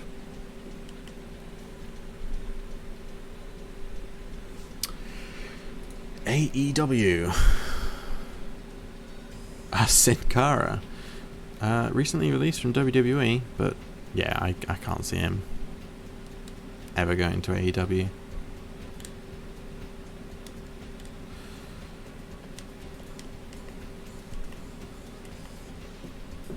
Again, I don't really have anything to say about Sin Cara. Like I said, I started watching wrestling again in, like, I think I got properly into it in 2017, so, like, I hadn't watched it for 8 years, so, like, I missed pretty much, like, all of Sin Cara's career, all of Sin Cara's WWE career. NXT. Jinder Mahal. There he is. delete his managers. Kevin Owens allies with Jinder Mahal? If that was a storyline, I do not remember it. SmackDown. Raw.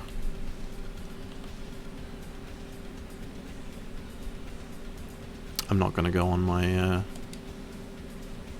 rant about WWE changing the names again. I already did that. Raw on SmackDown. Let's see where Hanson is. I can't remember where Hanson went.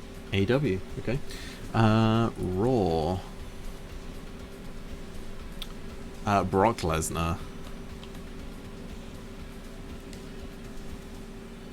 God, can you imagine if he went to AEW and we could have Brock Lesnar versus Undertaker in AEW? Okay. I should have kept him with Paul Heyman, honestly, because that kind of like a package deal. I'm going to do that, actually. I know I'm doing it as like a clean slate, but like Brock Lesnar with Paul Heyman, it has to be done.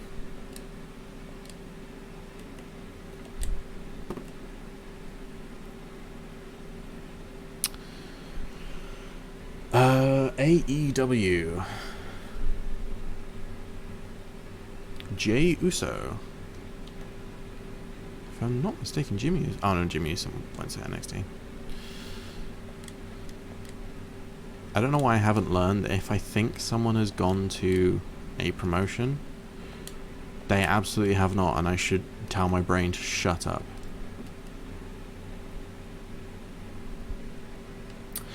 Alright, NXT. Lindsay Dorado.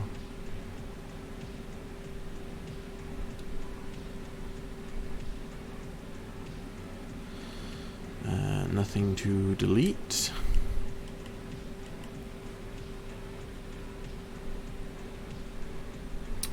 SmackDown. We're getting down to the last few now. Roderick Strong. I think that might be the last member of the Undisputed Era. So once I've set him, I'm going to check where they've all gone. Assign show. NXT, SmackDown. Managers.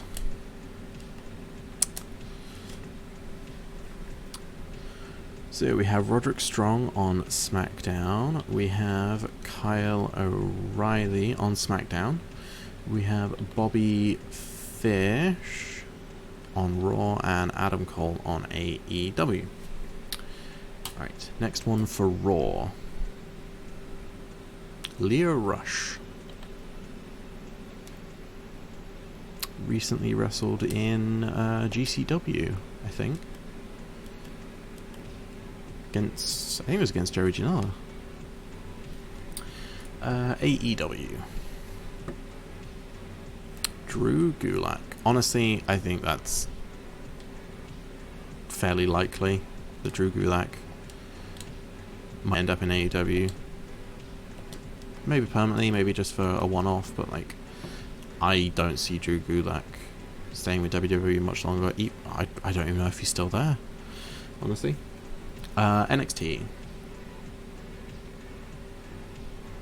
Mustafa Ali.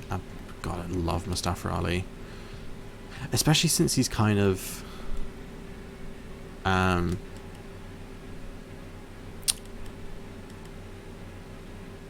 using social media to really support like he's supporting the Black Lives Matter movement. He's using social media to educate people, and like he tweeted recently that like how he views his career. He says he may not ever win the WWE championship or like a major championship because of his background and because his name's Mustafa, but some little kid also named Mustafa, also from the same ethnic background, who otherwise would have been dissuaded from going into professional wrestling, can see Mustafa Ali on the main stage. you know, in the big time and be inspired to go for it, to try and reach WWE, and they eventually could become WWE champion. And I believe him. Like, I really think Mustafa Ali is doing a lot for how people of his background are seen in wrestling, because traditionally they have been treated horribly, treated really badly with racist storylines.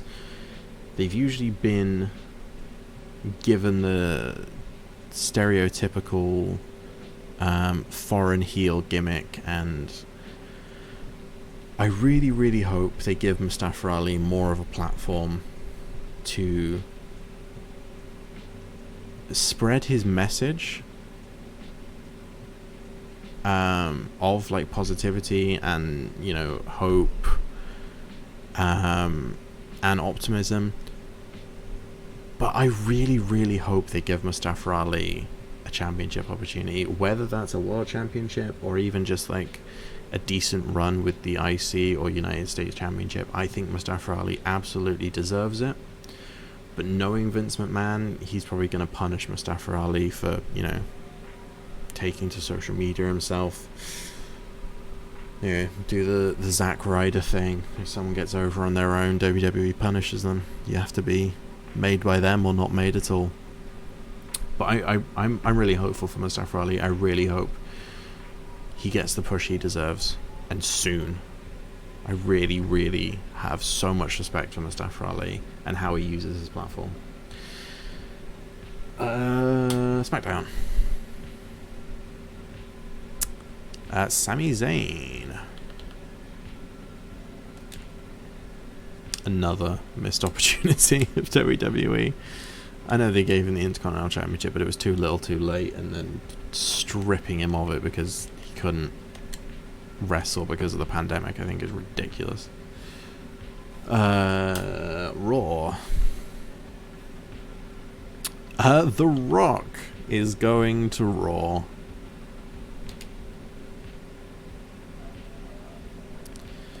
Sign show Raw. Again, The Rock's kind of like Batista, that I know he's retired from wrestling because of his Hollywood career, but I think if he wanted to, he could have another run at wrestling. AEW. We have Goldberg. Goldberg and The Undertaker are both in AEW.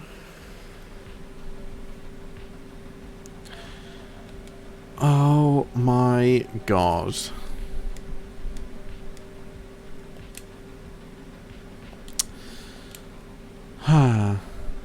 I still am quite confused as to why there's like an extra 5 people on SmackDown than there should be currently. NXT. Alexander Wolf.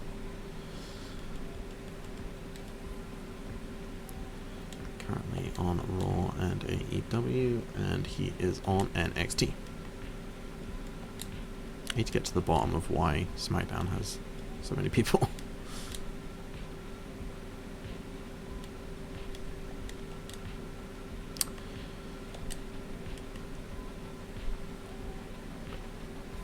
SmackDown. Shawn Michaels. Honestly, forgot he was in there. I know he could have another run, and like they kind of maybe tested the waters recently with the whole Crown Jewel, like DX versus Brothers of Destruction thing. It wouldn't be a good run, but I think if he really wanted to, like, he could get another run out of it. And honestly, the reason I put him on there is because I love Shawn Michaels so much. Raw. Shinsuke Nakamura.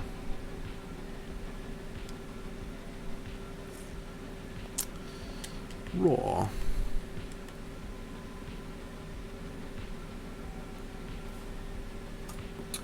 AEW.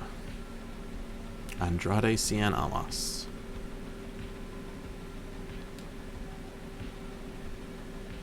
I think he'd be fantastic in AEW, honestly. Someone's ticked off SmackDown. Wait, no, it was AEW, not Raw, wasn't it? Yeah, it was.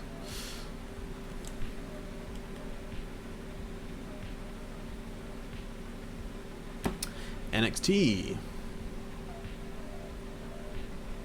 Carl Anderson. I think Carl Anderson and Luke Gallows are both in NXT.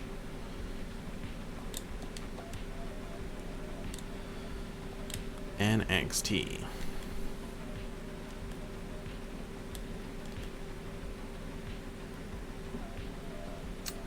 SmackDown gets Killian Dane. Thank God I didn't have to go very far.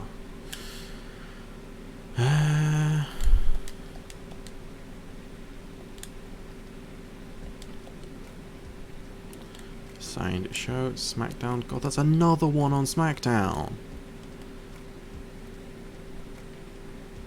It might be because they've got champions that I haven't stripped. Possibly? I don't know. What's that on SmackDown? Raw. I could have sworn I had enough to balance it out, but Big E's going to Raw, I guess.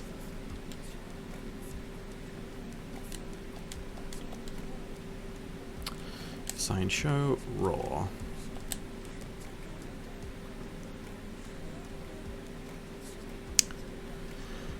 Alright. So that looks like it's the roster's done. What I'm going to do is I'm going to check SmackDown's roster. I don't know why they've got so many more people.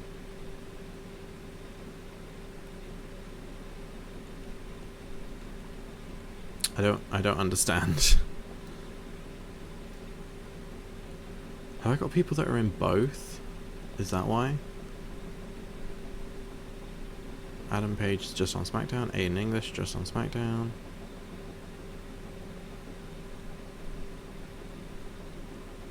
Aleister Black just on SmackDown.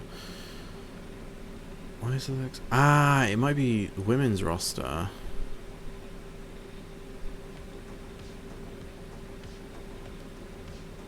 Possibly. Because I haven't done the women's roster yet. No, this is just taking more people out of the other ones, not SmackDown.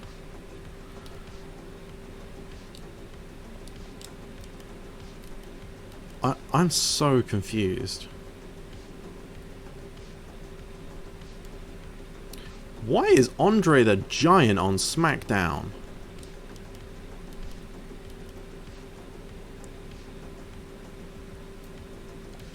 Okay, yeah, that may have solved it slightly, that I've got Andre the Pissing Giant on SmackDown.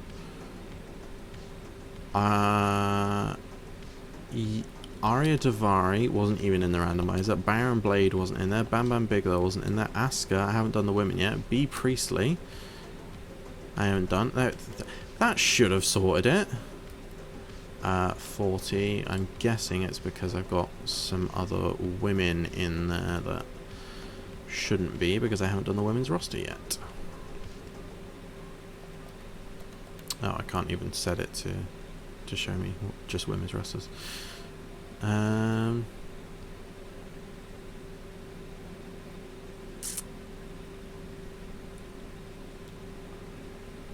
no, Raw did have an extra one, didn't it? Because for some reason, yeah, Raw got one last spin. NXT has 2 extras than it should. I don't know why. I don't think it's because it's got women, because I would have just picked the top ones if it is.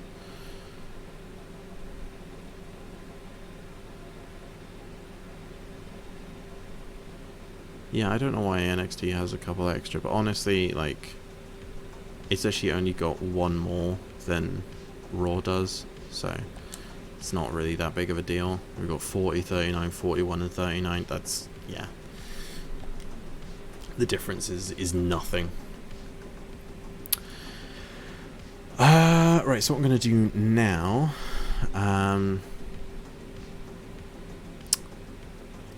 is the women's rosters. What I'm going to do, because Raw got an extra one, an extra spin for the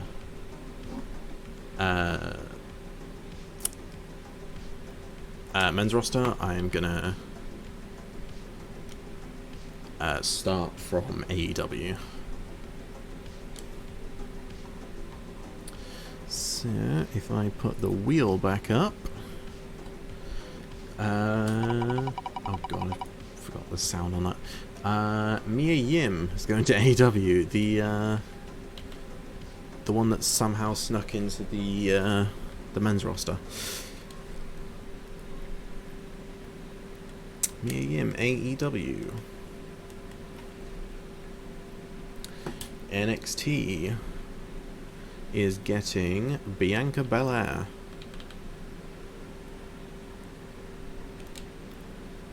Bianca Belair is still on NXT currently, isn't she? I think she is.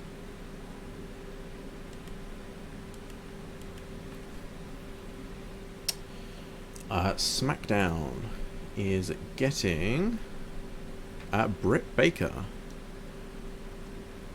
Not a huge fan of Britt Baker. I think currently the way AEW's been handling her, she's either like you love her or you hate her. You love her because of her heelishness, or like, to me she's kind of got X-Pac heat. Like, Britt Baker's promo segments are some of the only segments on AEW I have the urge to skip. I don't know, there's just something about Britt Baker's current character I really don't like. Lacey Evans is going to Raw.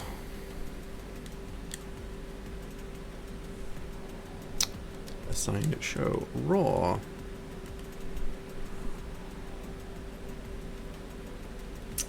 AEW is getting Naomi.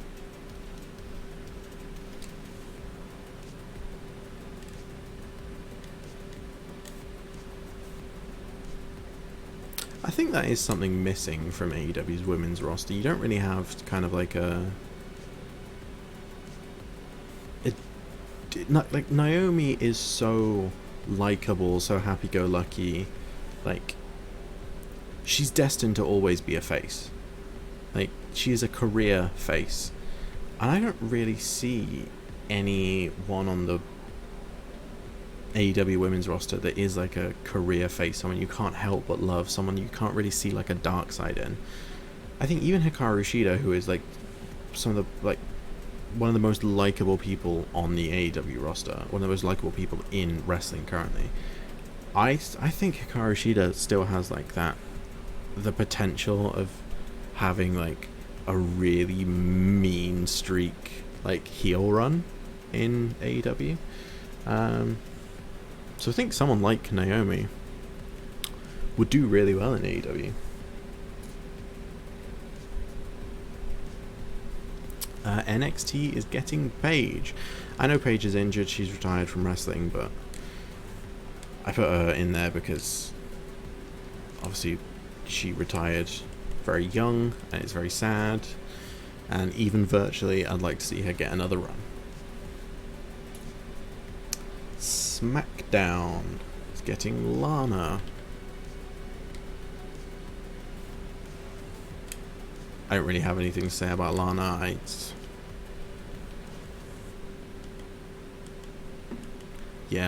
I don't like her. I don't dislike her. She's Yeah, that's Lana.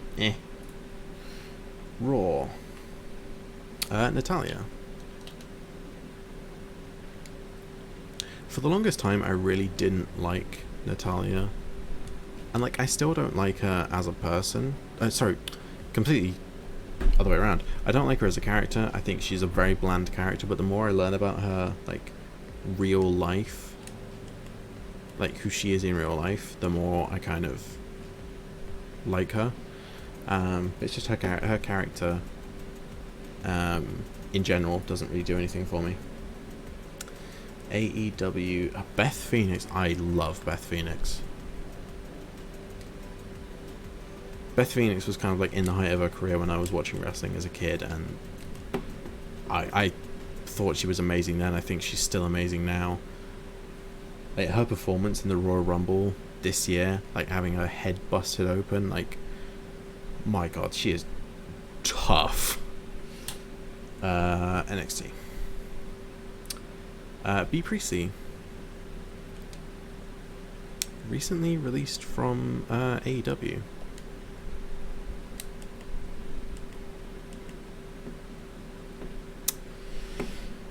SmackDown. Kairi Sane. I love Kairi Sane. I think she's fantastic. It's very sad to see her leave WWE. I just realised I went to S for Sane for some reason. Yeah, very sad to see her leave WWE.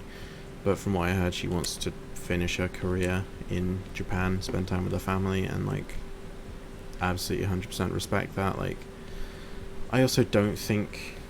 I think she peaked in WWE. Unfortunately, I don't think her going to the main roster would have resulted in... I think she was on SmackDown when she left. I don't think her run in SmackDown would have ended in a SmackDown Women's title reign, which is such a shame. Yeah, I think she peaked when she won the NXT Women's Championship, which is sad because she's fantastic. Asuka on Raw. I don't know what I can say about Asuka. She is probably the greatest women's wrestler, maybe of all time. I don't know if that's too bold of me to say.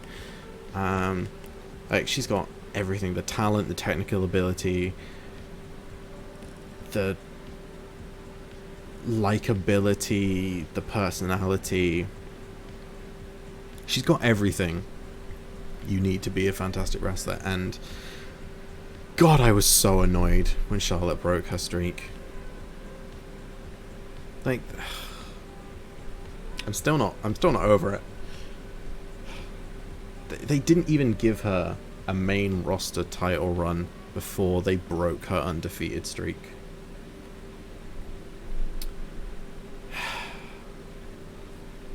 It's sad. Right, AEW. Mickie James. Mickie James versus Trish Stratus was one of the big feuds when I was watching wrestling as a kid, and it was a fantastic feud. Like, back then they weren't treating women as they should. Women's wrestling wasn't taken seriously, but I think the Trish Stratus Mickie James feud was one of the first steps to women's wrestling we see currently. Yes, there was a lot of sort of like sexualizing the feud, kind of like objectifying them, but that wasn't on their part, that was on the writers' part. I think the work that both Mickie James and Trish Stratus did, both in the ring and in promos, was absolutely fantastic. It's a brilliant feud. I think of that time, it kind of only comes second to Trish Stratus versus Lita in terms of feuds. Trish Stratus versus Lita is one of the best feuds of all time, regardless of gender. NXT. Shayna Baszler, who I guess came to Raw for one championship opportunity at WrestleMania 36, and I what is happening with Shayna? She's fantastic. She deserves a championship opportunity. She deserves to win a championship.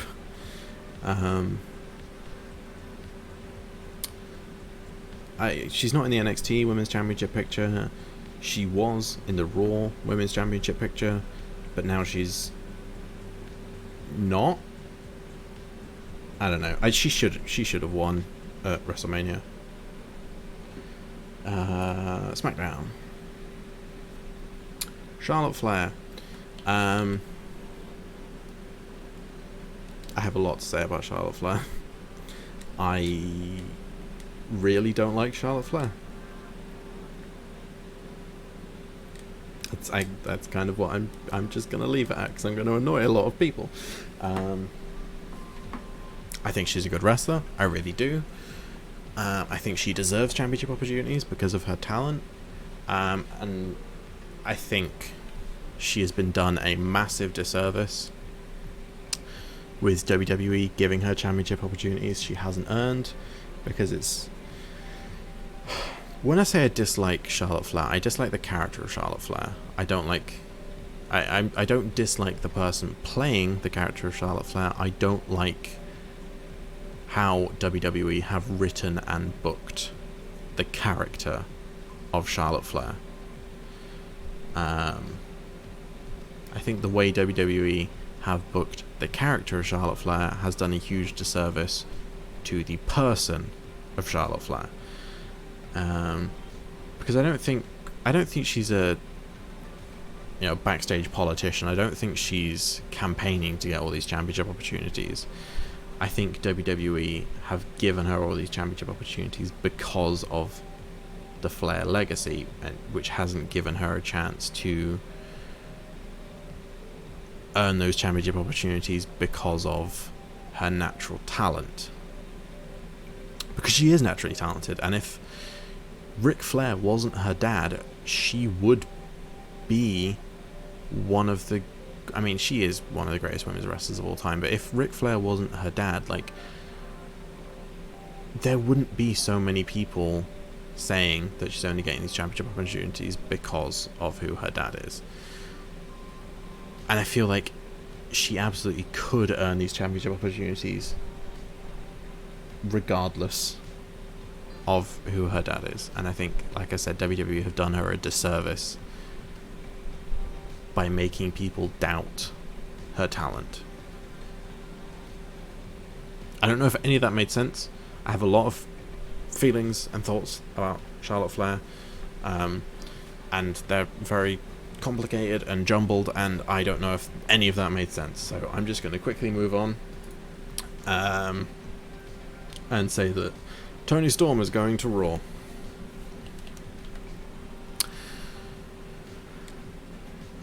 I'm almost 2.5 hours into this video. My brain is mush. AEW is getting Bayley. This is face Bayley, because I think even 2K20 doesn't have heel Bayley. Assigned show was AEW. NXT is getting Ronda Rousey.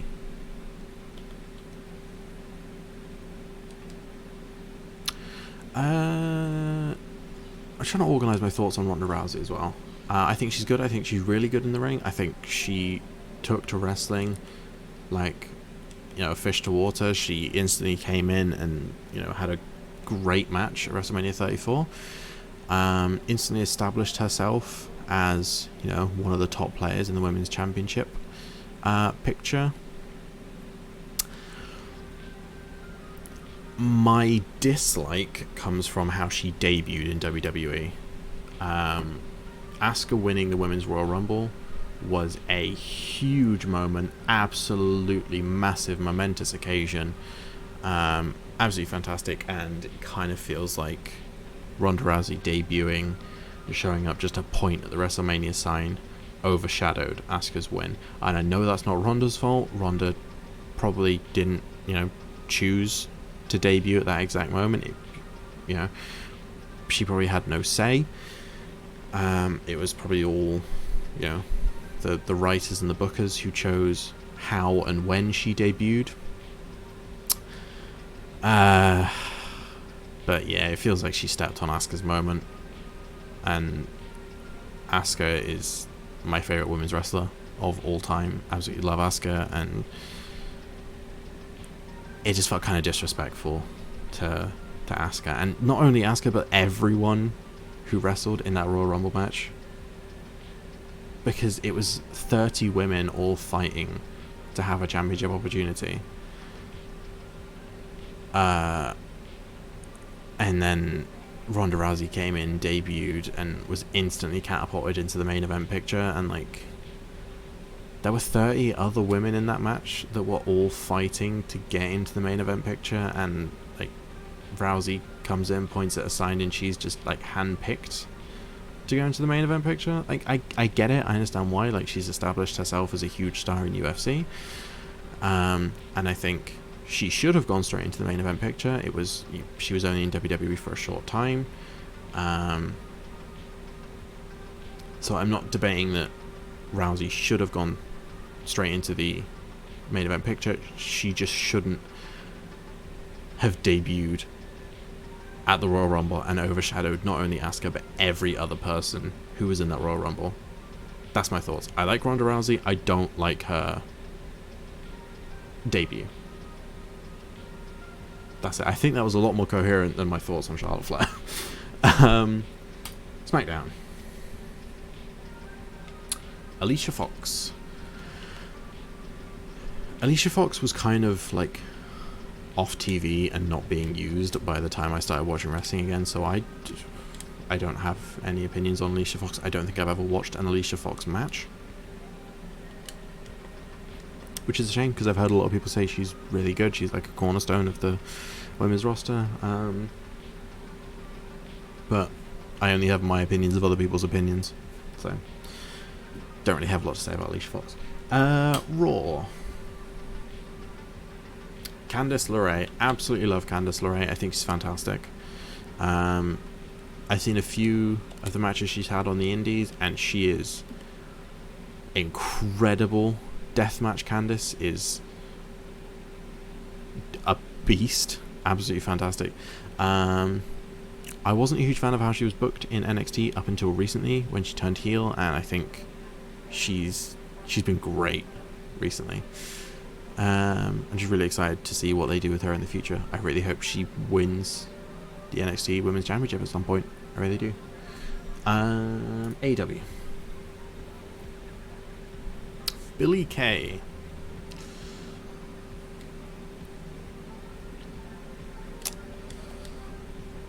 I think Billie Kay's great. I think her and Peyton Royce are really funny. I haven't really seen the Iconics do a lot recently, and I don't know how much of that is WWE just choosing not to use them, or the pandemic causing them not to be able to wrestle. But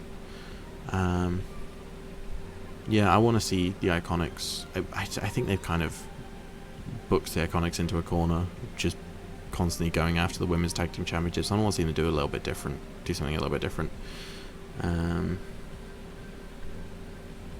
Yeah, I think Billie Kay's fantastic. She's absolutely hilarious. NXT. Dakota Kai. Really like Dakota Kai. I think her heel turn was great. SmackDown. Chris Statlander. I think Chris Statlander's fantastic. I think Chris Statlander, as well as Orange Cassidy, are some of the people that have proven to sort of like mainstream wrestling viewers that you can have a comedy gimmick but still be taken seriously and still get over as a serious wrestler. If you don't know who Chris Statlander is, her gimmick is that she's an alien, basically. She boops people on the nose as her alien greeting, but she's also absolutely brilliant in the ring. So yeah, she's got a comedy gimmick, she's got kind of like an over-the-top silly gimmick, but she's also fantastic in the ring and has proven that she should be taken seriously. And I have so much respect for anyone who can get over seriously with a comedy gimmick. Like, I love Warhorse. Warhorse is brilliant. But yeah, Chris Statler, there's so much respect for her being able to get over as a serious wrestler with a silly comedy gimmick. Absolutely brilliant. Raw is getting Ruby Riott.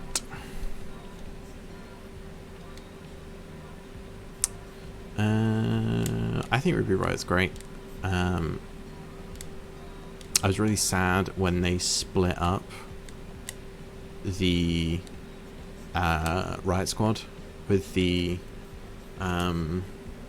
Superstar Shake-Up or the Draft or whatever they called it that day. Yeah, I thought that the Riot Squad was fantastic. I thought their feud with Natalya was in very poor taste. Natalya's dad, Jim the Anvil Neidhart, just died, and they were using it just to get cheap heat for the Riot Squad. I thought that was really tacky and gross, but again, it's not the Riot Squad's fault. That was the writing. But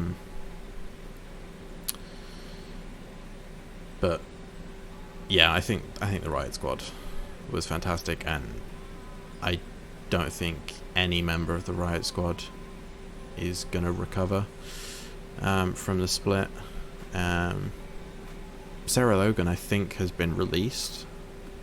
Ruby Riott, I think, is the most likely person to be successful as a single star. Liv Morgan, I think, has improved massively, but I thought her gimmick change, like her just going darker, was garbage. So I think Liv Morgan's current gimmick is crap, and it's too soon for her to have another gimmick change. I honestly think the best thing for both of them is for them go to NXT together as a tag team and form like the second version of the Riot Squad. Because I don't want to see them as a tag team in the main roster, because I don't want them thrown into the women's tag team championship, like tag team title picture, because the women's tag team title picture is crap. I want to see them as a serious tag team back in NXT, having good matches, running roughshod over the whole roster. I want to see them causing havoc again. I want to see them just being loud, rowdy punks like they were before. I think Ruby Riott does have a singles career ahead of her. I don't currently, as she is, I don't see her ever being a singles champion, which is a shame because she's brilliant. But yeah, I'd like to see her and Liv tag again, because the Riot Squad have a genuine real life friendship and connection, and that shines through in wrestling, that you can tell when people genuinely like working together, and it makes the matches better. So please put Ruby Riott and Liv Morgan together again, and preferably bring Sarah Logan back. Anyway, AEW. Trish Stratus, greatest women's champion of all time.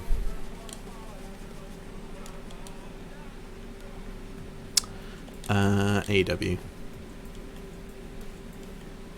I don't have a lot to say about Trish Stratus. She's fantastic, and most people know about Trish Stratus already. So NXT is getting Maria Kanellis, who I think debuted in Ring of Honor with Mike Kanellis. So I think both the Kanellises are in Ring of Honor now, after being released recently. SmackDown. Kylie Ray. I don't know a whole lot about Kylie Ray, honestly. I don't watch Impact, which I think she's on. I know she was in AEW very briefly. Yeah, I don't know anything about Kylie Ray, honestly. Raw is getting Sasha Banks, current Raw Women's Champion, I think.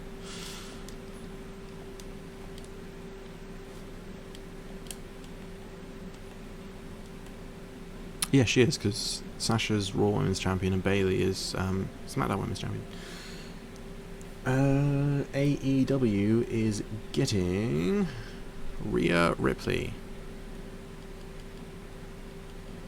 I love Rhea Ripley. I think she's absolutely fantastic. Really, really, really annoyed me when she lost her NXT Women's Championship to Charlotte Flair.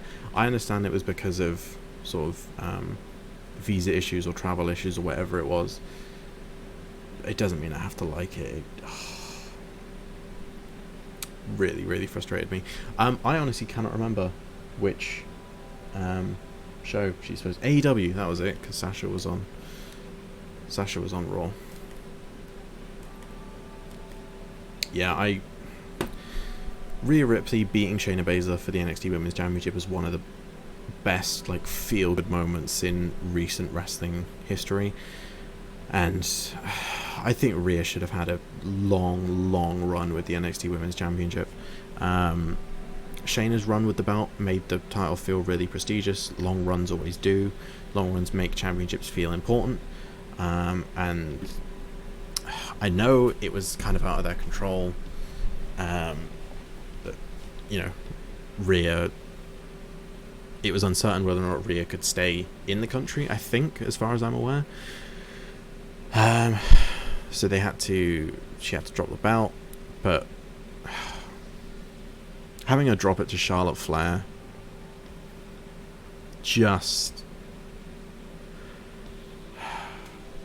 if she had to drop the belt at all, dropping it to Charlotte Flair, in my opinion, is the worst possible way to do it. Because Charlotte Flair had just gone back to NXT. Charlotte Flair showed up in NXT after being on the main roster for years. She showed up in NXT, and then she beat Rhea Ripley for the NXT Women's Championship. Now, to me, the message that sends is that Charlotte Flair is better than anyone who is currently on the NXT Women's roster.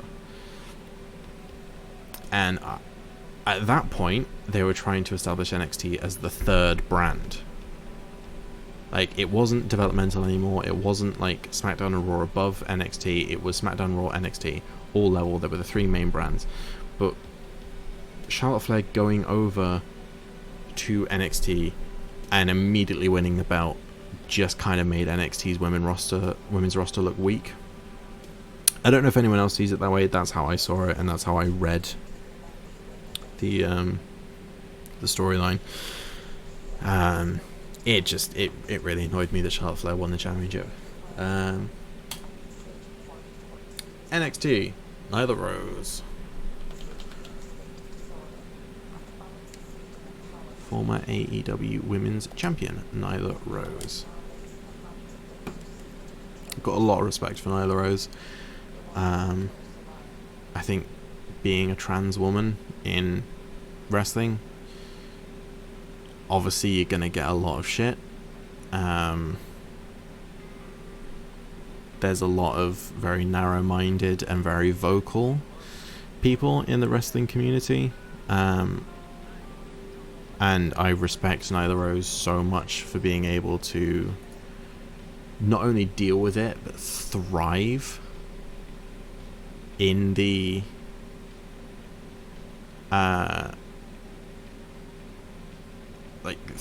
win the women's championship, be one of the biggest women's stars in AEW, establish herself as, a force to be reckoned with, despite all of the shit she's been getting from bigots and transphobes. I think Nyla Rose is fantastic, and I respect her infinitely.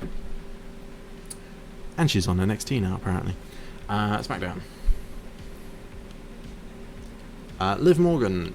You've heard my thoughts on Liv Morgan, so I'm not going to repeat them because they're very long-winded and exhausting. Liv Morgan has been improving since, both in-ring and promo-wise. She's been improving a lot since the Riot Squad split. Raw, Becky Lynch recently vacated the Raw Women's Championship because she left to have a baby. Really like Becky Lynch. I think her championship reign went a little bit too long. I think WrestleMania 36, I think Shayna Baszler was the perfect was the perfect opportunity for her to drop the championship. I don't really know what else to say. Becky Lynch has been in the main event scene for so long. Everyone knows who Becky Lynch is. Everyone has an opinion on Becky Lynch. So let's just move on. AEW is getting Ember Moon.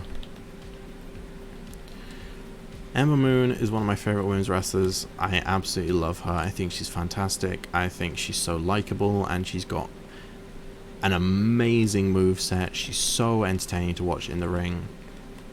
And I was devastated when I found out she's injured and potentially may never be able to return to the ring. I really hope she does make an in-ring return soon. Obviously, I hope she's well enough to make an in-ring return. But if she's not, I hope she manages to stay in the wrestling business. I think she's brilliant. I think she's so likable. She's got such a great personality. Even if she can't perform in the ring, I'd love to see her just stay as a personality in the wrestling industry in some form. NXT. Lita. I absolutely love Lita. Lita was so good in like the mid 2000s. Absolutely fantastic. Like, did so much for women's wrestling. Her feud with Trish Stratus, I think, was potentially what kicked off the women's revolution, as they call it, that people not necessarily campaigning, but people trying their hardest to get women's wrestling taken seriously. And I think women's wrestling wouldn't be where it is without Lita and Trish Stratus. So much respect for Lita. SmackDown. Hikaru Shida. A lot of Japanese wrestlers on SmackDown.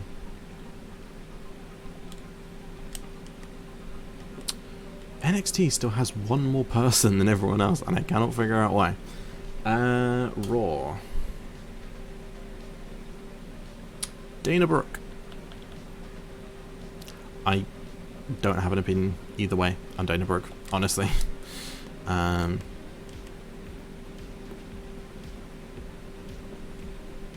Yeah, I have nothing to say about Dana Brooke. AEW is getting Maurice. I think Maurice and The Miz are a great heel team. I don't really know either way if she's good in the ring or not. I don't think I've ever seen a Maurice singles match. NXT is getting Mandy Rose. I like Mandy Rose. I think her storyline with Otis, which started off as really dumb, was one of the most entertaining things in recent memory on WWE. I hope her feud with Sonya Deville ends up with both of them as bigger stars. I'm more of a fan of Sonya Deville than I am of Mandy Rose. I think Sonya Deville has the absolute best look of a women's wrestler I've seen recently. She looks really tough. I love the kind of MMA style look she's got. She looks like she could kick the shit out of you. So I really hope Mandy Rose and Sonya Deville's feud ends with both of them as big stars. Carmella is going to SmackDown. I haven't seen Carmella in a long time. I don't even know if she's still with WWE. I'm assuming it's just because of like the pandemic travel issues that she's not been on WWE. Yeah, no idea. Raw. Tamina. I don't have an opinion on Tamina. I am not on board the Tamina train, unfortunately. AEW is getting Peyton Royce. I think Billie Kay already went to AEW, didn't she? No. Teach my brain. If I think someone's gone to a show, they probably haven't. So Peyton Royce is on SmackDown. Billie Kay. Billie Kay is on SmackDown. She's on AEW. I was right in the first place.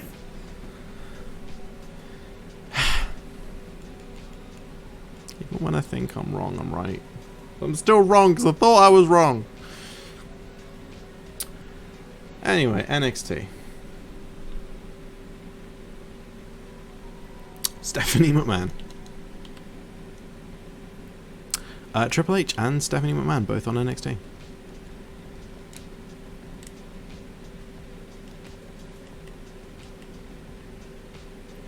I don't understand why NXT has one more person. SmackDown. Nia Jax. I cannot stand Nia Jax. I really can't. I think she's boring in the ring. I think she's dangerous. I think she's unlikable. I honestly have nothing good to say about Nia Jax. I think she's a terrible wrestler. I think she's a terrible personality. I think she's... I honestly don't know why she's still employed by WWE. I really don't. Raw is getting Nikki Cross. Nikki Cross, on the other hand, I absolutely love. I think she's fantastic. She's got so much energy and charisma. She's just a joy to watch, both in the ring and in promos. Even just like when she's with Alexa Bliss, even if she's just, like on the outside of the ring or, she's waiting to be tagged in, she's so expressive. She's so fantastic. I love Nikki Cross so much. AEW, Brandy Rhodes. Brandy and Cody Rhodes both on AEW. A side show. I don't watch AEW Dark, so I don't really have an opinion on Brandy Rhodes in ring.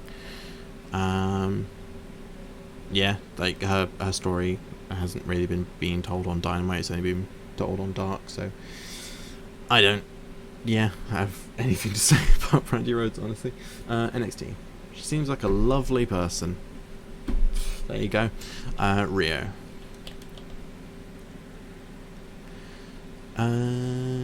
Where is she?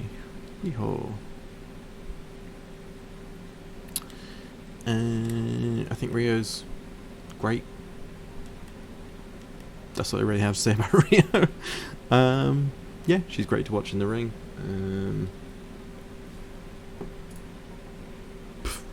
That's all I have. Sonya Deville going to SmackDown. Love Sonya Deville. I think she's brilliant.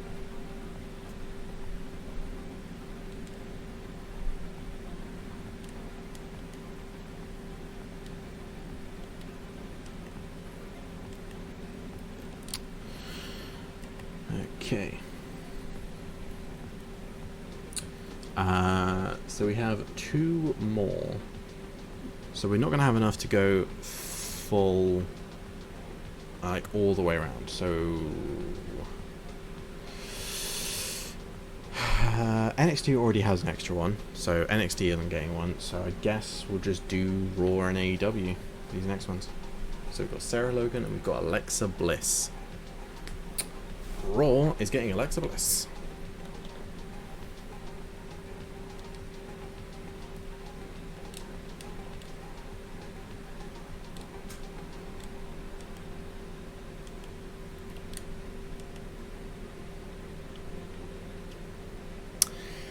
which means Sarah Logan is going to AEW.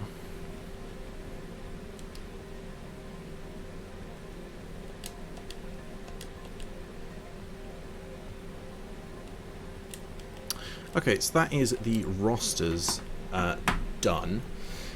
This video is almost at 3 hours, so I'm going to stop it here. I'm going to do a part 2 where I randomize the champions, the tag teams, and we go through the final rosters. So thanks for watching, and I will upload part 2, hopefully, fairly soon. Right, thank you, bye.